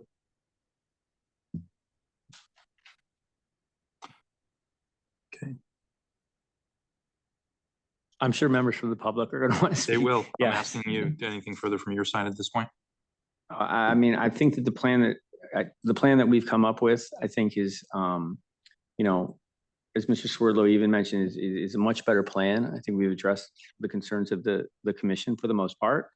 And we believe that, you know, this site in and of itself can handle just this type of an application. And I think that, you know, Alan Broadbent and his team and the Kellys have done a really nice job with what this site looks like today. And I don't see there's going to be any issues with drainage based on the fact that the drainage is only going to get better. And with the McCord letter, once again, that is going to only make this better than what it is today. So I would ask that the commission, you know, close and approve this today, but notwithstanding that, obviously we need to hear about whether or not maybe the neighbors are satisfied at this particular point based on what we've talked about today, and they may be. Okay. So, and I will say, just for the record, with the Perettes, we have agreed to a planting and maintenance plan with them filed as a part of our application with the neighbors, essentially just saying that we're going to make sure that these plantings remain. There's an ability to plant some more things at a later date. The only thing that they really wanted to review was drainage, which I'm assuming that they have done since they've put this McCord letter onto the record. Okay. Thank you. Thank you very much. We'll open this application up to public comment. Is there anyone in the audience that would like to speak? Mr. Green. Please make sure you turn the microphone on. Good evening, Mr. Chairman, members of the commission, staff. My name is Joel Green. I practice law in Bridgeport with the law offices of. It's my pleasure to appear before you this evening on behalf of George Russell of 467 Country Club Road. I will be uncharacteristically brief tonight, and Oh, I've heard that before. well, I'll do my best. My client is presently away on business and couldn't be here this evening. Per my letters to you, or my initial letter anyway, my client's concerns and issues with respect to this application were spurred by his yard being flooded and the ground becoming wet associated with the commencement of the project on the subject property. And he had not had any significant issues since 2008 when that drainage plan was installed. My client appeared on May 22nd when this matter was before the commission, and he was encouraged by a conversation that he had with the applicant and counsel. I think probably out in the hallway. I'm not sure where that occurred. And he was assured by counsel and the applicant that his concerns and any issues would be addressed and resolved. And I have reached out to Attorney Rucci seeking some information on that over the past several weeks. Understandably, this work takes time to do, and we get it. But the letter by Mr. DeAndrea and some of these renderings were just submitted in the past 2 days. And I note that there's a letter from McCord Engineering that hasn't even really been provided to the commission yet, doesn't appear on the website. And counsel for the Parrots was here this evening, was good enough to give me a copy a few minutes ago. And I can't really address sort of the engineering issues, and I understand that there are policy considerations that Commissioner Nielsen has raised. But my client would understandably like an opportunity to have this plan reviewed by a professional engineer, and particularly where, as you had pointed out, there's in certain instances 12 feet depth of fill being proposed uphill from my client's property. And once again, there have been these issues. So just to put a point on this, I think there's pretty much 3 courses of action that the commission can take this evening. I suppose that the first course of action is that the commission could proceed as the applicant has urged with a decision on this application tonight. I would suggest that that would be ill-advised based on just to begin with the rules of fundamental fairness and natural justice that guide the process before this commission. And certainly my client and the public cannot possibly have had an opportunity to review these new materials. And as I understand it, this application isn't really buttoned up, and there's some documents still to be produced.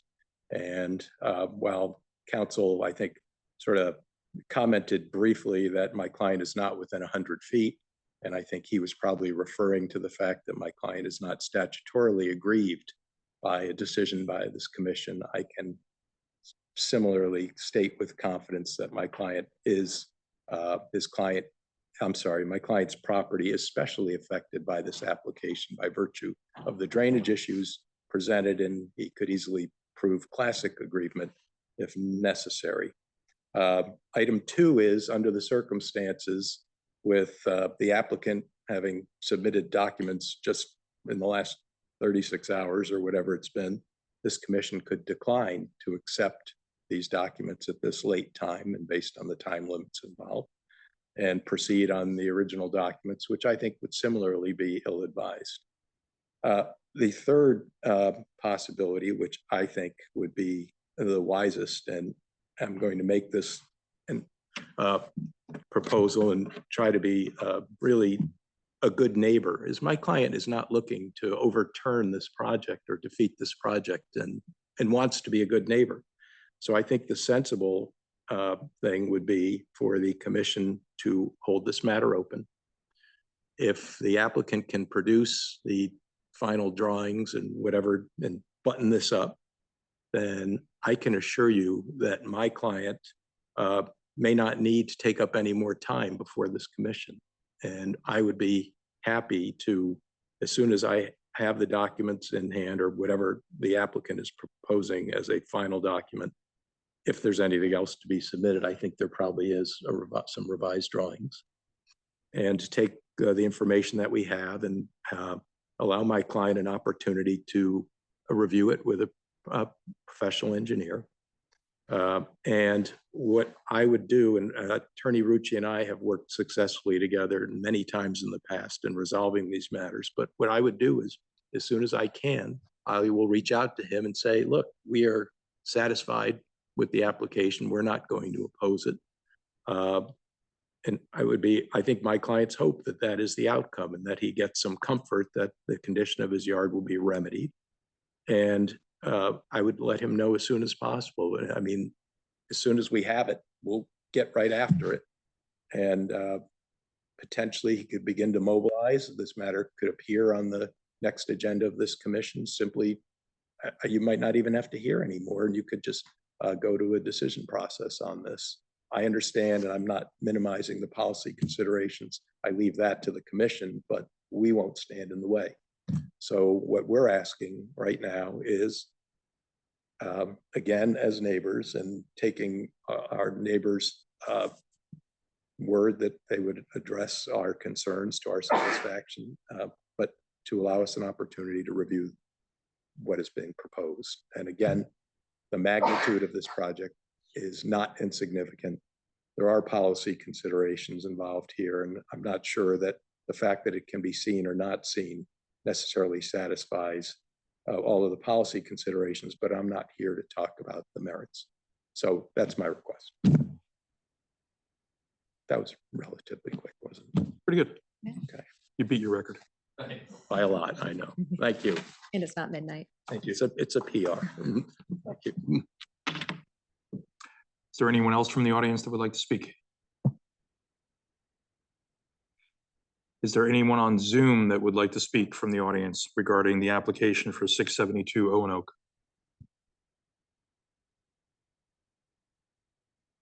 Okay. Commissioners, comments? I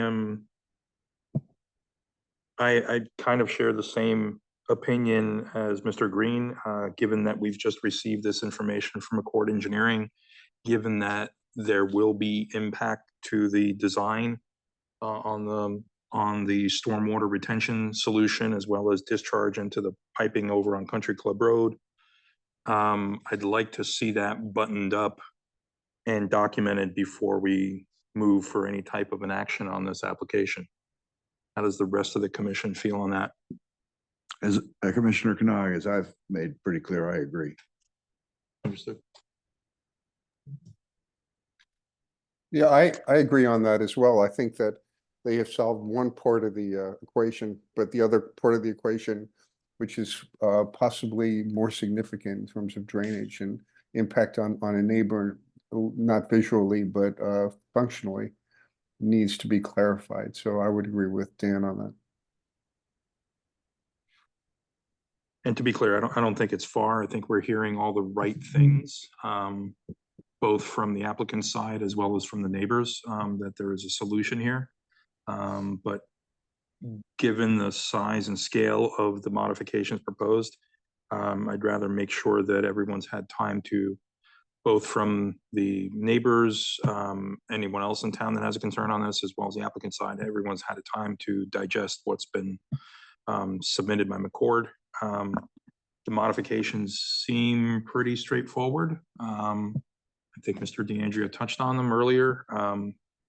Just want to make sure they're buttoned up. We have no objection to that. So are you okay? Are you okay keeping this open until Yes. next month? Yes, we have no objection. You're granting us an extension, Yes, sir. allow us to consider this again next week, Yeah, we'll have a plan. We'll have Deandra work on a plan and have it submitted and make sure that it goes to Mr. Green and to Ms. Zavatakis. At least 5 days prior to the meeting, just so that we don't have to have the same discussion next time. Sarah, have we adequately covered the extension issue? Okay, thank you. Thank you very much.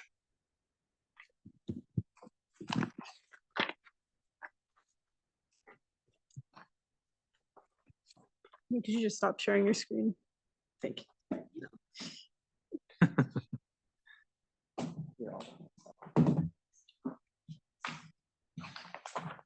Okay, commissioners, the next item on the agenda is 884 Smith Ridge Road. Ms. Carey, you want to give us a little bit of background on this and what our next step is here? That is a special permit application that was submitted many months ago. It came about through an enforcement action on our part. A resident installed a batting cage on their property and put lights on. And so the illumination of the batting cage required a special permit, or to take down the lights. They submitted a special permit to kind of stop us from taking further enforcement action. And they've continually asked us to push the hearing to the next month, to the next month, to the next month. And we're out of extensions at this point. So from the internal side, we are going to take further enforcement action now to get them to just take the lights down. So since the clock has run out on that application and no notice has been sent to the neighbors, you can't hold a public hearing on it. So there is a procedural defect. So instead of having this application hanging out, I just recommend denying it for lack of procedural compliance. And then the applicant can come back and resubmit a new application when they're ready, Or they could take the lights down. or they can take the lights down. So moved. So we'll have to wait till the close of we'll have to wait till deliberations to actually, There you go. yep, to act on it, but that's. Oh, sorry. Okay. 30, we'll move on. 30 Woodridge Circle. This is one of the ones that got caught up in the not notice to neighbors was not sent properly, correct? Correct. So this will be continued to next month? Yes. Okay. The next one we have is 12 Wellesley Drive. I believe applicants are here. Upon application of James Scatino Architects, authorized agent for Robert Gilliam, owner, for a special permit approval pursuant to section 3.4.C.6 and 3.4.C.7 to allow an accessory structure located in the front yard and for an accessory structure greater than 1,000 square feet of building coverage in the 2-acre zone at 12 Wellesley Drive, map 27, block 25, lot 7. Welcome, everyone. And then please just make sure the mic's on. Turn the mic on. Let us know. Yeah, just there you go. Please introduce yourself, name and address, and relationship to the application. Good evening, James Scatino Architects. Here with me tonight, my father, Jim Scatino, we're the architects, and Rob Gillum is the owner. Kara Gillum was going to be here, but had a last minute conflict. Sarah, I'm supposed to log into the Wi-Fi? Yeah, so it's just GuestNet. There's no password.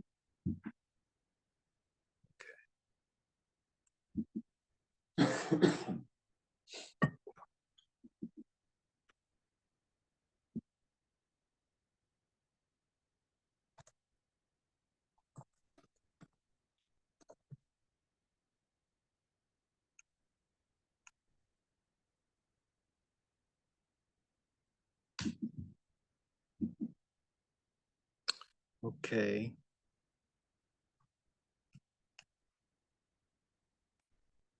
And then just make sure the audio on the laptop is muted so there's no feedback.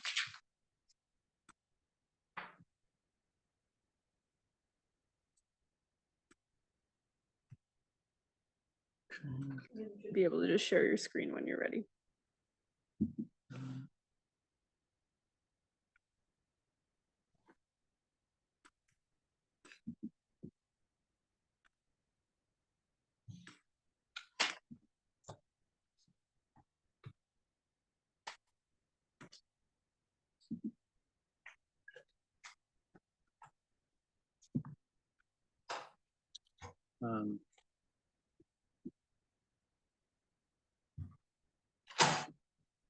Screen is shared.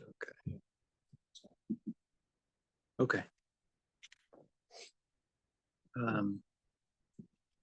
Yes, so we're here tonight for a special permit for detached accessory structure in the front yard, greater than 1,000 square feet. I'll just be brief here. First slide, this is the proposed location survey. It's a 2-acre property in the 2-acre zone.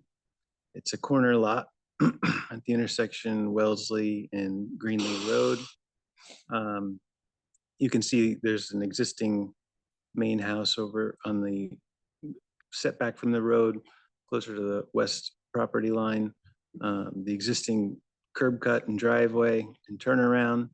And then there's the proposed barn structure that we're here tonight for. We comply with the coverage requirements and the setbacks and height, all the zoning regulations. There's also on the north piece of the property, there's a pond. Let's see. This is the just a colored version of that map. And again, you can see the main house in orange and the existing driveway and the new proposed barn and how we're peeling off the existing driveway to access the new garage. So the barn will consist of a 2-car garage with a pool house to serve the pool area. Also on this slide, you can see the contours, the existing contours are shown. And there's quite a bit of grade. There's about 10 or 11 feet of grade from where the elevation of the garage and the pool house is up to where Wellesley Drive is.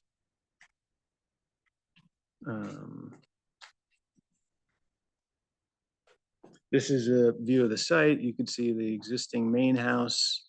There's a gentleman in the blue there by this tree. That's kind of where the barn is going on that lower grade. Similar elevation to kind of where the car is parked there. This is just another view going up Wellesley Drive, looking at that area. So the pool house and garage is kind of in this area. And this is just another view from coming the other way on Wellesley. This is a view from Google Street View. It just shows, again, you see the grade. It also shows across the street. There's not really any direct neighbors that are kind of looking right at the barn. It's more landscape that exists there. This slide shows the grade. In the architectural floor plans.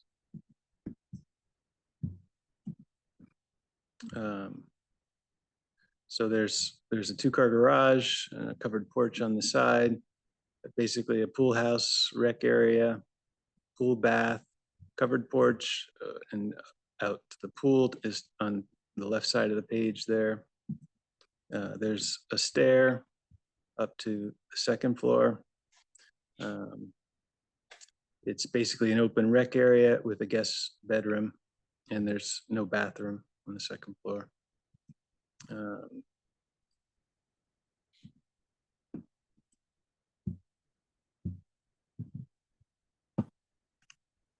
The elevation drawings on the right-hand side, you'll see there's a little retaining wall less than 4 feet. That'll hold up that grade, and we'll be filling in a little bit against it. And towards the back of it, it's right at that grade. And it's a stone barn design. There's natural stone on the walls and barn siding on the dormers, standing seam metal roof, wood shingle roof to match the existing house. Left elevation, there's the covered porch, a standing seam metal roof. What is that? Here it is. Rear elevation, kind of facing the wooded area and the pond. And then the right elevation, basically what you kind of see from Wellesley Drive looking down. And it's about 4 feet of it is a retaining wall there. That's sections just showing 9-foot ceiling height on the first floor and the second floor, 8-foot blade height in the dormers, and then it's in the eaves under the roof line and in the ends. This is just a 3D view showing the barn, stone veneer, and the dormers, and the retaining wall on the right side.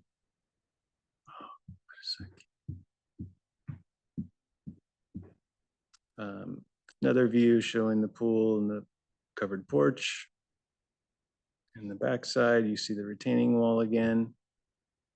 Kara wasn't able to be here tonight, but she sent us a letter just explaining how she met with each of the neighbors and walked them through the project. And she just sent this letter that we included that just shows some of the neighbors' comments and support. I think everybody was generally okay with the project and supportive of it.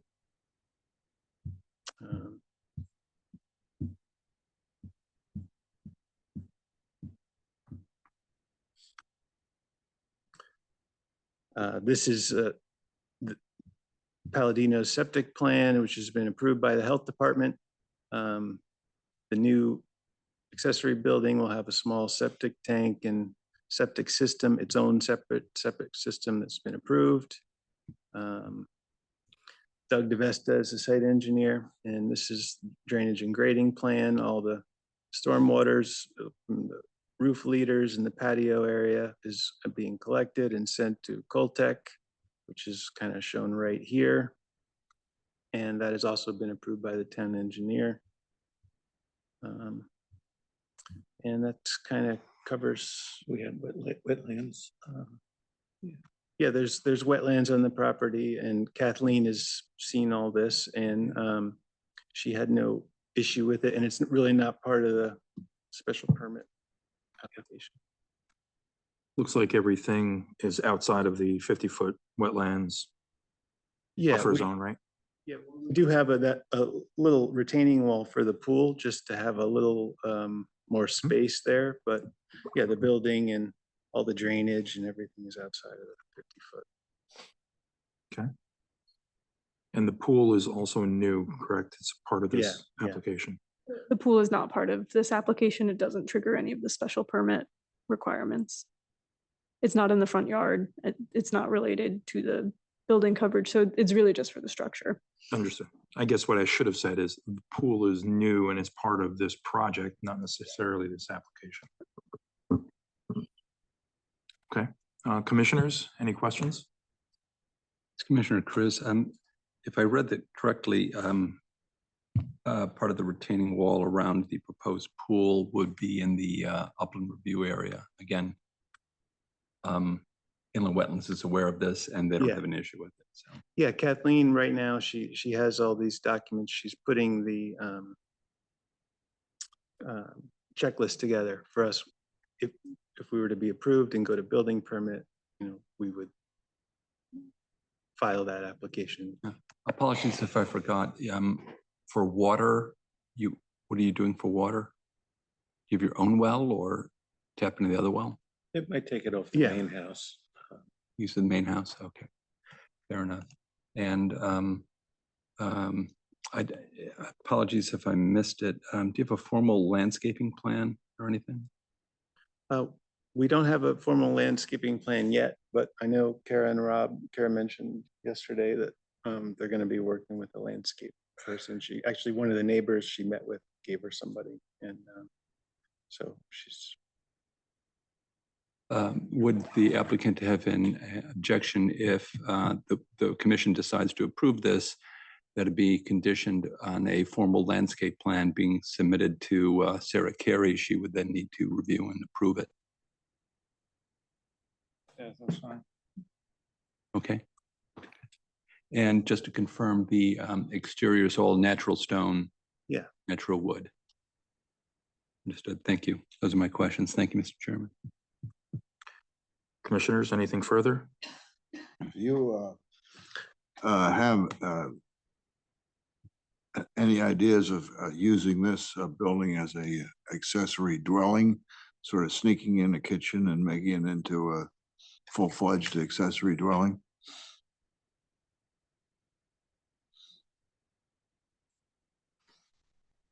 So part of the application is that it's not asking for a kitchen and it's not asking for an accessory dwelling. Correct. We have a wet bar, you know, it's not, it's really two-car garage. The kids are getting older now. And the rec area for the pool. The second floor doesn't have a bathroom up there. It's just for an occasional guest. It's really a recreation structure. And as far as the size, you're over 1,000 square feet overall. What is the total coverage? 1,600, I think, is 1,625. It's the total coverage. Related to that, what's the, because it's 3 floors essentially with the basement and the second floor, what's the square feet that's heated? Let's see here.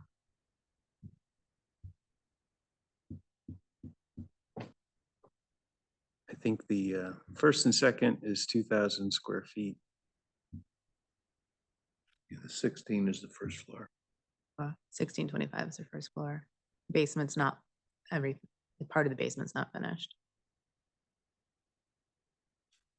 Yeah, the first and second is 2,000 square feet, and then the basement, it's below grade, and it's about, well, it's 1,400 maybe.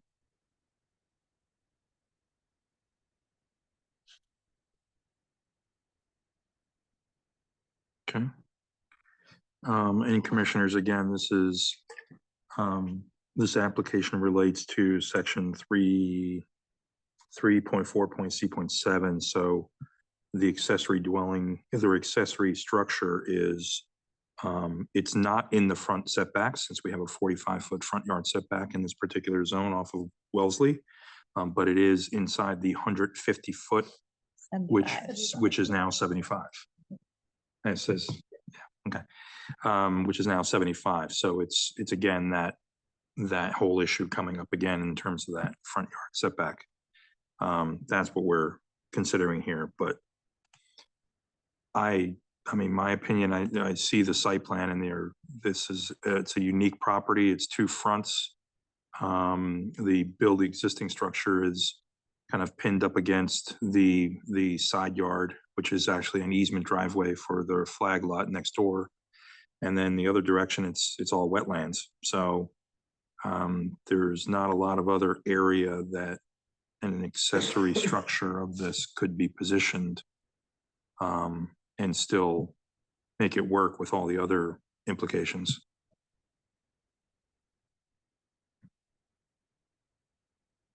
Any concerns, any issues?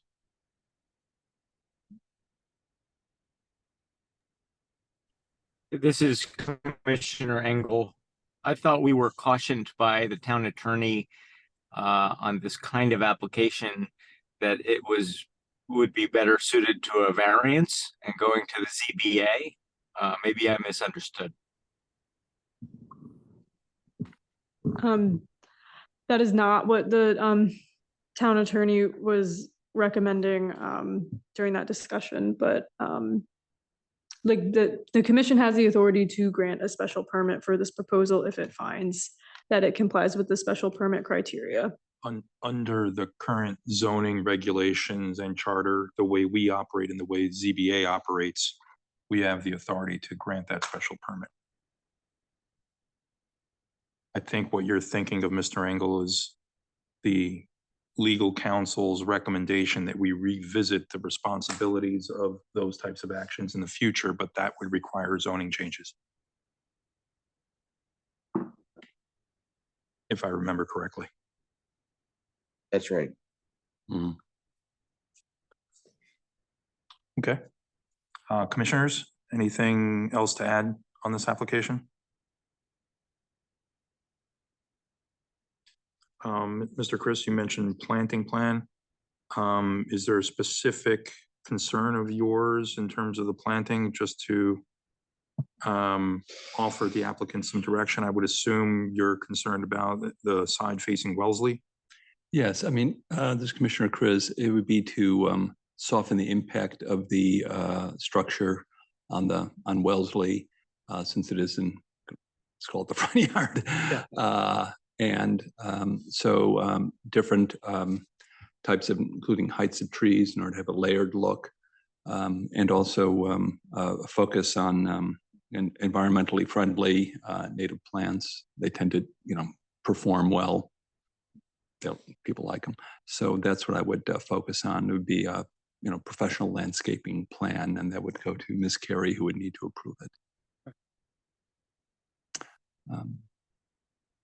Okay, that'd be my thought as a possible condition for approval.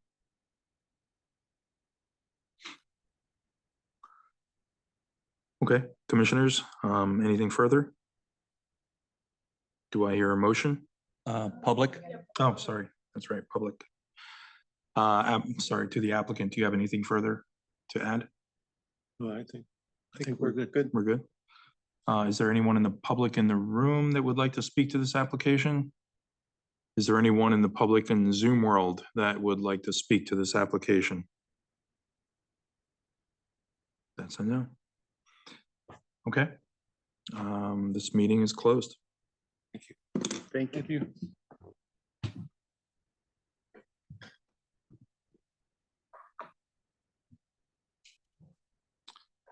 All right, commissioners, the last one on the agenda again is a victim of notification issues and timing, 677 South Avenue, and that one will be pushed to the next month's meeting. So going back, take some actions here. We have 672 Owen Oak Ridge. That one's going to be pushed to next week, next month's meeting. This is the application with the fill and the retaining walls. And then Wellesley Drive, that's the only one we're voting on tonight. We're also voting on Smith Ridge. Pardon? The Smith Ridge application, you need to vote to deny. Oh, yes, we do. Pages. Forgot, yeah. So let's start there. 8084 Smith Ridge. Basically voting to, what's the right terminology? Are we canceling this application or? So denying the application for procedural non-compliance. Okay. Do I have a motion to deny this application for procedural non-compliance? So moved. Do I have a second? Second. Moved. I assume no conditions. Why don't we take a vote on this? Yes to vote for non-compliance on this application. Dan Radman, I vote yes. Krista Nielsen, Yes. John Chris, Yes. Chris Herring, Yes. John Engel, Yes. Paul Knag, Yes. Alan Swerdlow, Yes. Christina Larson, Yes. Eric Knowles. Yes. All right. This one is closed. Last one for the night is 12 Wellesley Drive. We just heard from the applicant. This is for the accessory structure that is in the the 75-foot zone, over 1,000 square feet at 12 Wellesley Drive. Do I hear a motion on this one? Mr. Chairman, I move that we approve the application for an accessory dwelling unit. My reasons for that, I think it's a very well-designed building. I think it fits in with the site reasonably well. I don't see it having significant adverse impacts on any neighbors. That said, as a condition, I would include that require the applicant to prepare a formal landscaping plan to help soften whatever impacts the building will have on the main street, with a focus on native plants, and that that would need to be submitted and approved to submitted to Sarah Carey and approved by her. Agreed. Do I hear a second? I'll second. Okay. I would also add, we'll vote on this in a second, but I also like the fact that there's consideration for the Wellesley side elevation and topography and nesting the building behind a taller retaining wall to reduce the scale facing Wellesley. Great. Smart move. Yeah, it's great. It's nicely designed. Okay. Let's motion for approval here. So Dan, vote I have a- yes. Go ahead. I have a question. Are we, I just want to be clear. So the applicant is asking for relief on the 1,000-foot coverage and no other relief, right? He is in violation or not in violation of the 75-foot rule. So there's no violation, there's no relief. It's just if a structure is proposed within 75 feet of the front yard, it's not permitted as of right, it needs a special permit. Similar to if you opened a school in a residential zone, you need a special permit, it's not permitted as of right. Same with the over 1,000 square feet of building coverage. Correct. And is the rule, I just want to be clear on what I'm voting for. Is the rule on an accessory structure that it be 25 feet high and that you should be able to stand up in 60% of the second floor? That is correct. Does this meet that criteria, or is he asking Yes. for relief on that point too? It meets that requirement, and if it did not, it would require a variance because that would need relief of the regulations. What they are asking for is not a relief of the regulations. And he will have to come back with a separate application for the pool. So we're not considering that a pool is being built. We're not coming back to us for the pool because the pool does not require any kind of special permit. The pool is permitted as of right based on its location. Got it. Good to vote? Okay, just wanted to make sure I was clear. I'm good to vote. Okay. Dana Bradman, I vote yes. Krista Nielsen, Yes. John Chris, Yes. Chris Herring, Yes. John Engel, Yes. Paul Knag, Yes. Alan Swerdlow, Yes. Stina Larson, Yes. Eric Knowles. Yes. Great. This one passes. Thank you very much.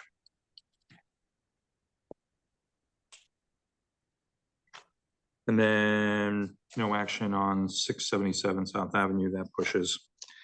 We have no time constraint on that, sir. No. Deliberation, we've already done that. POCD adoption timeline update. So I just wanted to give the commission an update. I'm a little ahead of myself just because the subcommittee is getting this full update in 2 days, but I figured might as well bring it up now just so everyone's fully aware. But you know, we've all been hard at work on getting the full draft of the POCD ready to go sooner rather than later. And at this time, we anticipate a full draft of the POCD going out to the subcommittee tomorrow. And then they'll have 2 to 3 weeks to review it all. But from there, we're hoping that, and when I say we, I mean myself and SLR are hoping that the subcommittee finds it substantially complete. And then from there, we would be starting our 65-day public comment period. So we're essentially right now targeting a late September, early October full adoption of the POCD, which is when it would come back to the full commission for a public hearing and vote. So Can we get that public hearing done in one session? yes, we should be able to. Okay, because we do have obviously end of year deadline on this. Yep. So, I mean, realistically, what would happen is in late September, early October, we would have a special meeting specifically to adopt the POCD. But this was more just as a heads up that, you know, the timeline, we're actually getting pretty close at this point. But so the target is September, October, and the subcommittee will talk much more in detail about this on Thursday at the special meeting. I just wanted to inform the full commission since they will ultimately have to vote at the end. And is there a latest draft from the consultant? Yes. So again, the full draft of the POCD will be sent out tomorrow to the subcommittee. Yeah. Have 2 to 3 weeks to review it. Great. So it's just to be, the meeting Thursday is not us giving, we don't have to have it reviewed by. No, it's just tomorrow is the earliest it can be sent out, and it's more of a, hey, this is the full draft. This is what to look for. You'll have 2 to 3 weeks before we want final feedback. Okay. The anticipation is that the Thursday meeting is going to be a relatively brief one for any initial questions or comments to SLR on the draft, but then we would have give everyone 2-3 weeks to formally review it in detail, send comments in, and then we would discuss in much more detail a somewhat longer meeting. About Yeah, but again, we'll hash this all out on Thursday. This is more just meant for the broader commission that we're getting close, and September, October is when they will get looped back in fully. which would be a full commission special meeting to focus on that specific topic. Agreed. So that's the scheduling activity full commission event. Yeah. Agreed. Okay. We're moving along. Moving along. Last couple items on the agenda is just the approval of the minutes, both the May 22nd meeting, which was a special meeting, and the May 28th regular meeting. Does anyone have any comments or questions or changes to either one of these? Okay, I reviewed them. I thought they were good. do we have a motion to approve? I'll move to approve. Second, Second. call to vote on approval of the minutes. Dan Radman, vote yes. We just do all in favor. Oh, okay. All in favor of approving the minutes? Yes. Yes. Yes. Yes. Yes. Thank you. We are adjourned for the night. Thank you, everyone.